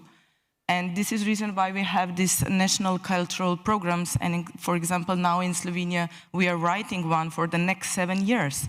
So this is a perspective and idea of the who else than the Ministry of the Culture, what they want to do with the culture in the country. So if it's about the supporting region, in our case we say decentralization, then there must be a vision, how and which one, of course, according to the data. But what I wanted to point out is that somebody needs to do this, to make a decision and to give the strategy how to do it. Because the worst thing is to support, for example, in the region that you were mentioning, there is just one independent organization. Of course, we can support them for the project or maybe per year, but we didn't do anything. We need continuity. So it must be a long-term strategy, how we are doing it, why we are doing it. And when we have a clear idea of what we want to do with it, I'm pretty sure there is always a way to find the money. So, and it's always two ways. So one way is supporting public bodies, and the totally different line is supporting independent or whatever we called the other scene. So of course, it's difficult to think about it, but somebody needs to do it. And we, from the sector, we bring practices, we bring needs, we work even more than we should, more or less, you know. So we are pretty clear what we want to do and how we can do it, but we need a push from the bodies above, and that's the ministry. So that was just the thought. And I can also reflect on the minimum fee, because we are not there yet. Please do. We are just trying to start thinking about it, and luckily we have a ministry that is supporting us in it. But we are really in the cycle because all of us, we want to put some regulations, and we are hardly waiting for them, but they're very connected into the general budget that we have for the culture. Because I think the worst thing that could happen to especially independent scene is that we will have regulations which we cannot follow due to the finances that we are working with. So it's not that we are not willing or want to support and pay artists as they earn, because we know we all do that. But how to do it is the bigger question. So I think it's important. Of course, luckily you have country who does invest money and think it all together. But in, I would say, Balkan countries who are present here, including Slovenia, we are not there yet. So of course we are into making the measurements and, you know, calculators and everything else. But we are in the same time very afraid of it, because it could be that more or less we need to shut our doors and just not working in the field. So it's also about the selection, which it's not necessarily done naturally, but due to the regulations, which are not always that positive. Or, you know, we need to think more openly about it. Okay, thank you. Stepan? Já jsem chtěl... I wanted to react to fair pay, and I want to warn in a way. Fair pay. Okay, Ulrike mentioned that it works in Austria, and there were ways discussed in this country, but you know, the mutual penetration of independent and dependent scene, well, is quite big. If the established theaters if they have some level of pay, it could really damage the circulation that exists. And the system wouldn't work as well as it works now. But once again, we should look at our sector from above. We are in a situation in which the pay is dramatically different. I can't recall now, but somehow I calculated some time ago that in independent dance conservatories, every year several hundreds of professional dancers graduate. And if you compare it to the number of dancers taken by ensembles, it was about 3 to 4%. So dancers, and the same partially goes for artists, they get much less than technical personnel get. For example, I will pay triple the amount to a sound engineer than to a dancer. So we do not have such a system that would produce the technical workers. So the solution wouldn't be in putting caps on the amounts. From my point of view as cultural manager, this would rather harm the situation. Okay, I would rather propose not ceilings but floors. Okay, Jirka wanted to speak. Well, I'm sorry for asking questions incessantly. I was to the General Assembly after the COVID. Mr. Třeštíková was there from the Prague's mayor's office. I asked her, could the office ask those who get some subsidy to pay some minimum pay to artists? There were several directors of independent theaters, and Mrs. Třeštíková said, would you like to have that? And that produced silence. Everybody knew that more would have to be generated rather. It seems mad. But when shall we pay the people what they really deserve? It's the topic that artists want to do their work. They will do so. And so we can, in a way, rape them all the time. But if the technician doesn't come to work, the light will not be on. So when shall we solve the situation and define the value of the work that is done by the artists? The ministry, at least maybe in some hypothetical way, define what the pay should be. Well, yes, we don't want to destroy the market. Takže ty ředitelé nechtějí těm...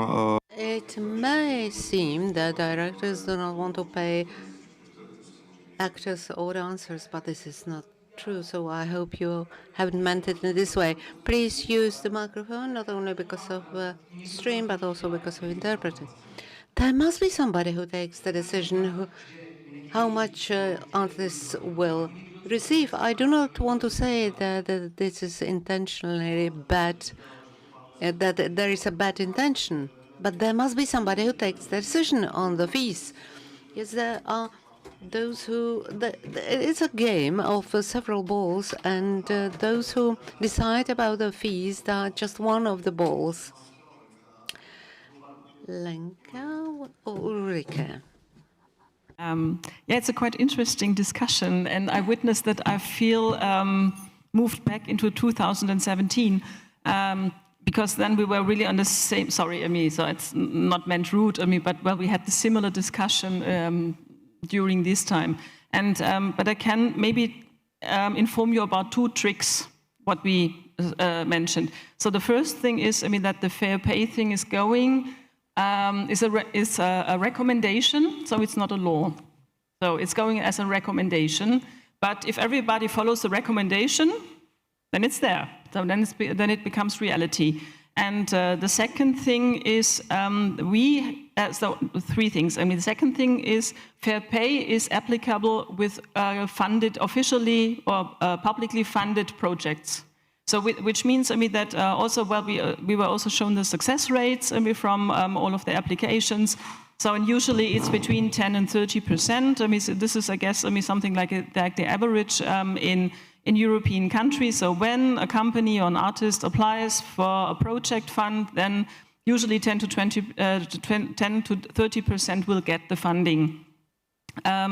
Which means, I mean, that you have, I mean, all of the other projects which they might want to get realized, and then you can do whatever you want, so to say. But then you have to convince the artist that they will maybe work with less money or whatever.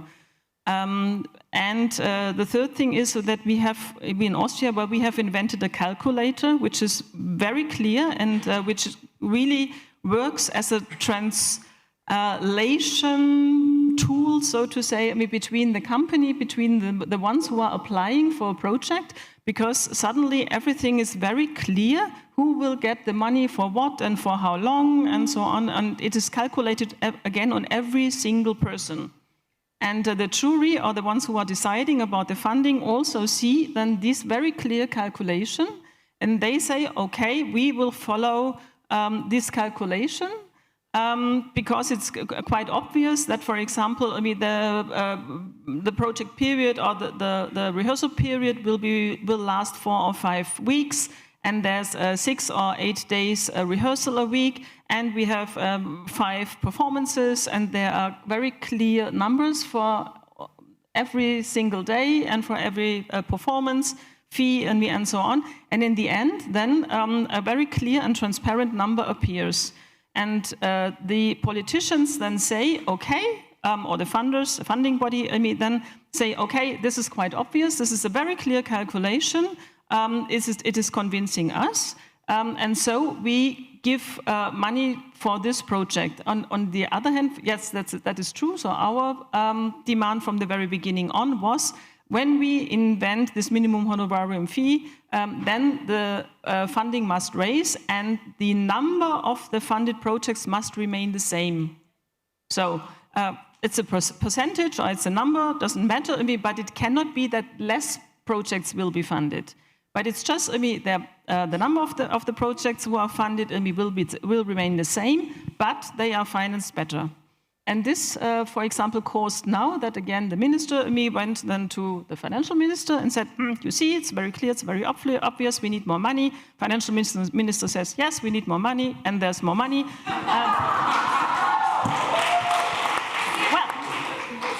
Yeah, because it was transparent and clear. Yeah, it was not just like that we say we need more money. We said, here, we prove that we need more money because we cannot pay people less than it is. And this causes now the thing that from, I guess, we invented the minimum honorarium fee in Vienna 2020. And firstly, at this time, the average funding was about, I guess, 20,000 euro per project, and we now arrived to 31,000 euro per project. So in 3 years, it really got much higher. Yeah. And also the general, the overall budget for project fund went from 2.6 million euro now to more than 4 million euro. So, and everybody is convincing, and nobody is complaining or saying, oh, well, no, that's too much money. No, because now it's quite obvious, because it's so clear how every single project is calculated. So, just want to. Thank you. Možná jenom taková drobná poznámka, pane ministře, ono přece jenom, já vím, že ta... A small remark, analogy may be sort of not exactly appropriate, but in the Czech context there are some fee categories that are regulated. Just recently, pedagogical workers in regional schooling system, I admit that the comparison may be a bit misleading, but still we can compare it, and seems that the state somehow underlines importance of a profession, of a service being brought to society by schooling system. There could be something similar for culture done.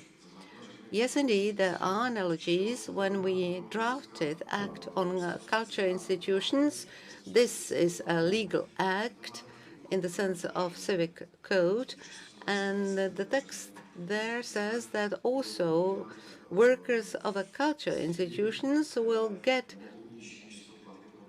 fees that cannot be lower than wages and salaries in line with state tables. But our discussion is a bit different. The person who asked raised the question differently. How to assure fairness in terms of adequate fees based on the data. The ministry doesn't have such data, but if there is such a need, and I'm completely open with you, then it is necessary that stakeholders such as associations began to work on it. I do not have any information that any association or union agreed on what should be the specific amount of fair fee for a given type of project. I haven't seen any such proposal. It may be drafted now. It may raise a discussion. The Austrian example, as presented by Mrs. Ulrike, was inspired by a deep discussion on legitimacy of such a step. Then it was followed by practical elaboration of this calculator. We haven't had any other examples. I think that the discussion cannot focus on details, on particular pieces, because altogether it's the question of the overall amount available, and it's rather low amount. And if we take one or another detail, saying we need more money for fees now, then we need more money for something else, I think that in this respect, I would say a complex ecosystem has been established, and it can collapse very easily, so that organizations being part of it may collapse. Organizations that have been built up for years, they want to evolve, they want to pay their employees, their workers, their directors, by the way, have also low salaries, low wages. So let's not being pulled into legislation on a particular aspect it will not save the situation. This is to be saved over 10 years. Just thought that yes. Tak mám tady možná ze slajda, použiju otázku. Je to vlastně taková, a to bychom trošku... Quote a question from Slido. We deviated from the main topic, however, we spoke about fees, but the question on Slido is, although Ministry of Culture does manage to cope with administrative work, isn't it the high moment to get to Art Council structure? The fact that we do not manage to cope with administrative work, let alone being conceptual. I've been Minister of Culture since a year and a half, and I would say that in that period we did find ways how to improve our administrative work. I started working at the ministry between Christmas 2021. There were still some online calls through which representatives of culture domain in the Czech Republic forecast that without increasing the budget of the ministry by dozens and dozens new positions, we would not be able to cope with the work. But I found in my practice that this was not lack of human resources. It was not that the authors of the National Recovery Plan wouldn't have thought about human resources. No. As soon as we started with opening calls, yes, workers of the Ministry of Culture are enormously charged. The present people could confirm it, but I am not in line with the statement that the ministry is not able to work conceptually. I tasked my deputy to examine conception plan, and the document doesn't seem to be complex. It's rather a list of conceptual measures or separated steps, but this is not a total layout of conception. Conceptual work reflects through the fact that a part of our work is being organized by us. I'm open to criticism, I accept criticism, but a feeling of somebody that we haven't done properly in administration. I am here, Mrs. Kopecka is here, please point to specific errors or lacks, and we will try to correct the situation. But I must stand for my ministry in terms of its administrative capacity and conceptual capacity as well. And one more thing that is sometimes pleasant and sometimes unpleasant. I'm from Pilsen, and when Pilsen was declared the European culture town, I was mayor, landlord of that time, landmayor, sorry. At that time of Pilsen, I tried to transfer some of our lessons to the ministry, and I must say that this is exactly a process that is sometimes pleasant, sometimes not pleasant. You will find out that there's not black and white situation and dichotomy. Very often there are more colors, more nuances, and that's the very reason I'm here. If you have any complaint about Ministry of Culture, presented, but I refuse categorically some systematic failures in terms of our administrative and conceptual capacities. I have a question and plea to ask for, referring to Olga. When I see Jirka, when I see the minister here, I would like to ask whether in this lot of work that burdens current workers, we try to help them as much as we can, but slightly embarrassed, I heard now I heard now the minister saying that there would be some cuts Despite the cuts, I'm still taking the Ministry of Culture as my favorite ministry, despite the fact that we've seen their enormous disproportions, despite the fact that the regions do not want to speak to us, although we try to advance them. Whether we use pleasant tone or unpleasant tone doesn't matter. So I present for consideration an idea whether the ministry, with the minister on its head, couldn't take some effort towards the regions so that it's not always a representative Prague.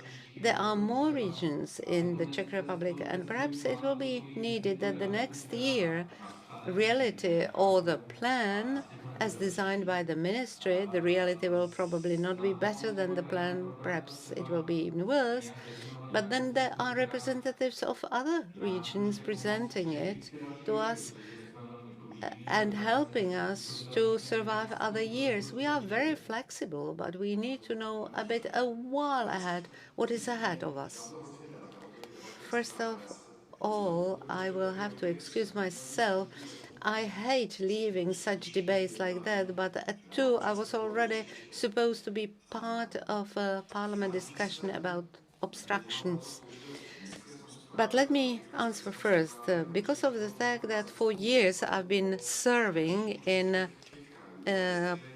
state governance bodies, I would say that the table presented by Mrs. Škochová, if it really says something, it's about the differing approach to cultural policies in the different regions. So it's a sort of opposition to spending money. The region of Olomouc was taken as being very positive. A member of board, Mr. Jurek, is so much positive, but some regions really do not spend so much. They have their orders of spending tax money, but certainly they could and should spend more. It's a rather unpleasant debate that we lead with them. I am not too much keen on, I am not too much popular in the Association of Regions. I don't want to sound as complaining behind their back. They are very active in voicing their requirements, but less so in or the other way around. There will be municipal and regional election next year. I think that now on the part of the association before the election, it's good for them to declare some sort of call for regions to take more or bigger share in financing culture. Prague is a good example because they really put quite an amount into it, because there are some giant cultural institutions on the territory of Prague which are paid from the central budget, the national budget. So Prague is in a more advantageous situation. Cultural institution may be facing a dilemma. For example, in Brno, in South Moravia, they now face that dilemma, how to put money into the Moravian National Theatre or the project of independent space in Brno, which also should be provided with resources to serve the South Moravian region. So there are regions who are very responsible, and there are some of them who rather finance what's going on in the regional center and leave the rest to the state. I will not go for that. Ministry of Culture is there to support projects of national significance, projects that will be run by people from Prague, for example, the Eder, the Soft Komedianten. There are good artists associations working in the regions. So it's something that is not put to the region's attention, and they speak rather of their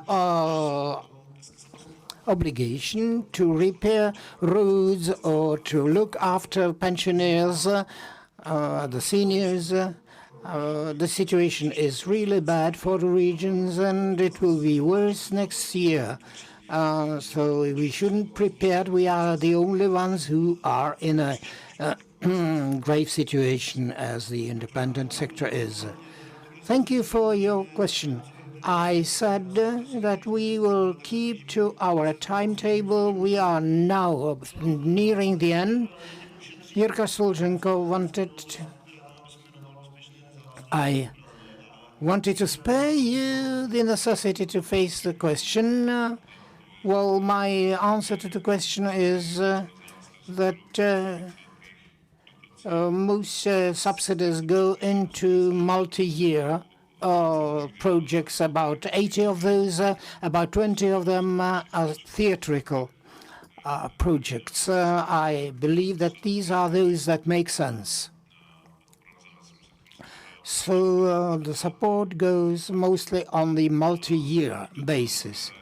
As for the regions, I took part in their association's session 2 times, and they are really about Prague provides and supports live culture, but many of the regions lack their own cultural policy. They took up maybe museums and left over orchestras or theaters to cities. That's why in the regions associations, members of the board are discussing that topic and are not too much interested in creating a cultural policy. Maybe the law or the Act on Cultural Public Institutions will help. Okay, so let's leave it as it is, and probably it should be discussed with the regions. At this moment, let me thank everybody. We could spend many hours, but in a group of 5, you will not cover everything. And so I thank Mr. Kubishta, Mr. Baksa, Jirka Solzhenko, Ulrike, and Inge Remeta, and all the guests in this panel discussions. This brings to an end our 2 days program, and thank you for coming from abroad or from other regions. Now the General Assembly of the association will be held. I thank all the technical workers who helped us to put this together, and I thank our interpreters who worked so hard. But they didn't have so much to translate during the 2 days.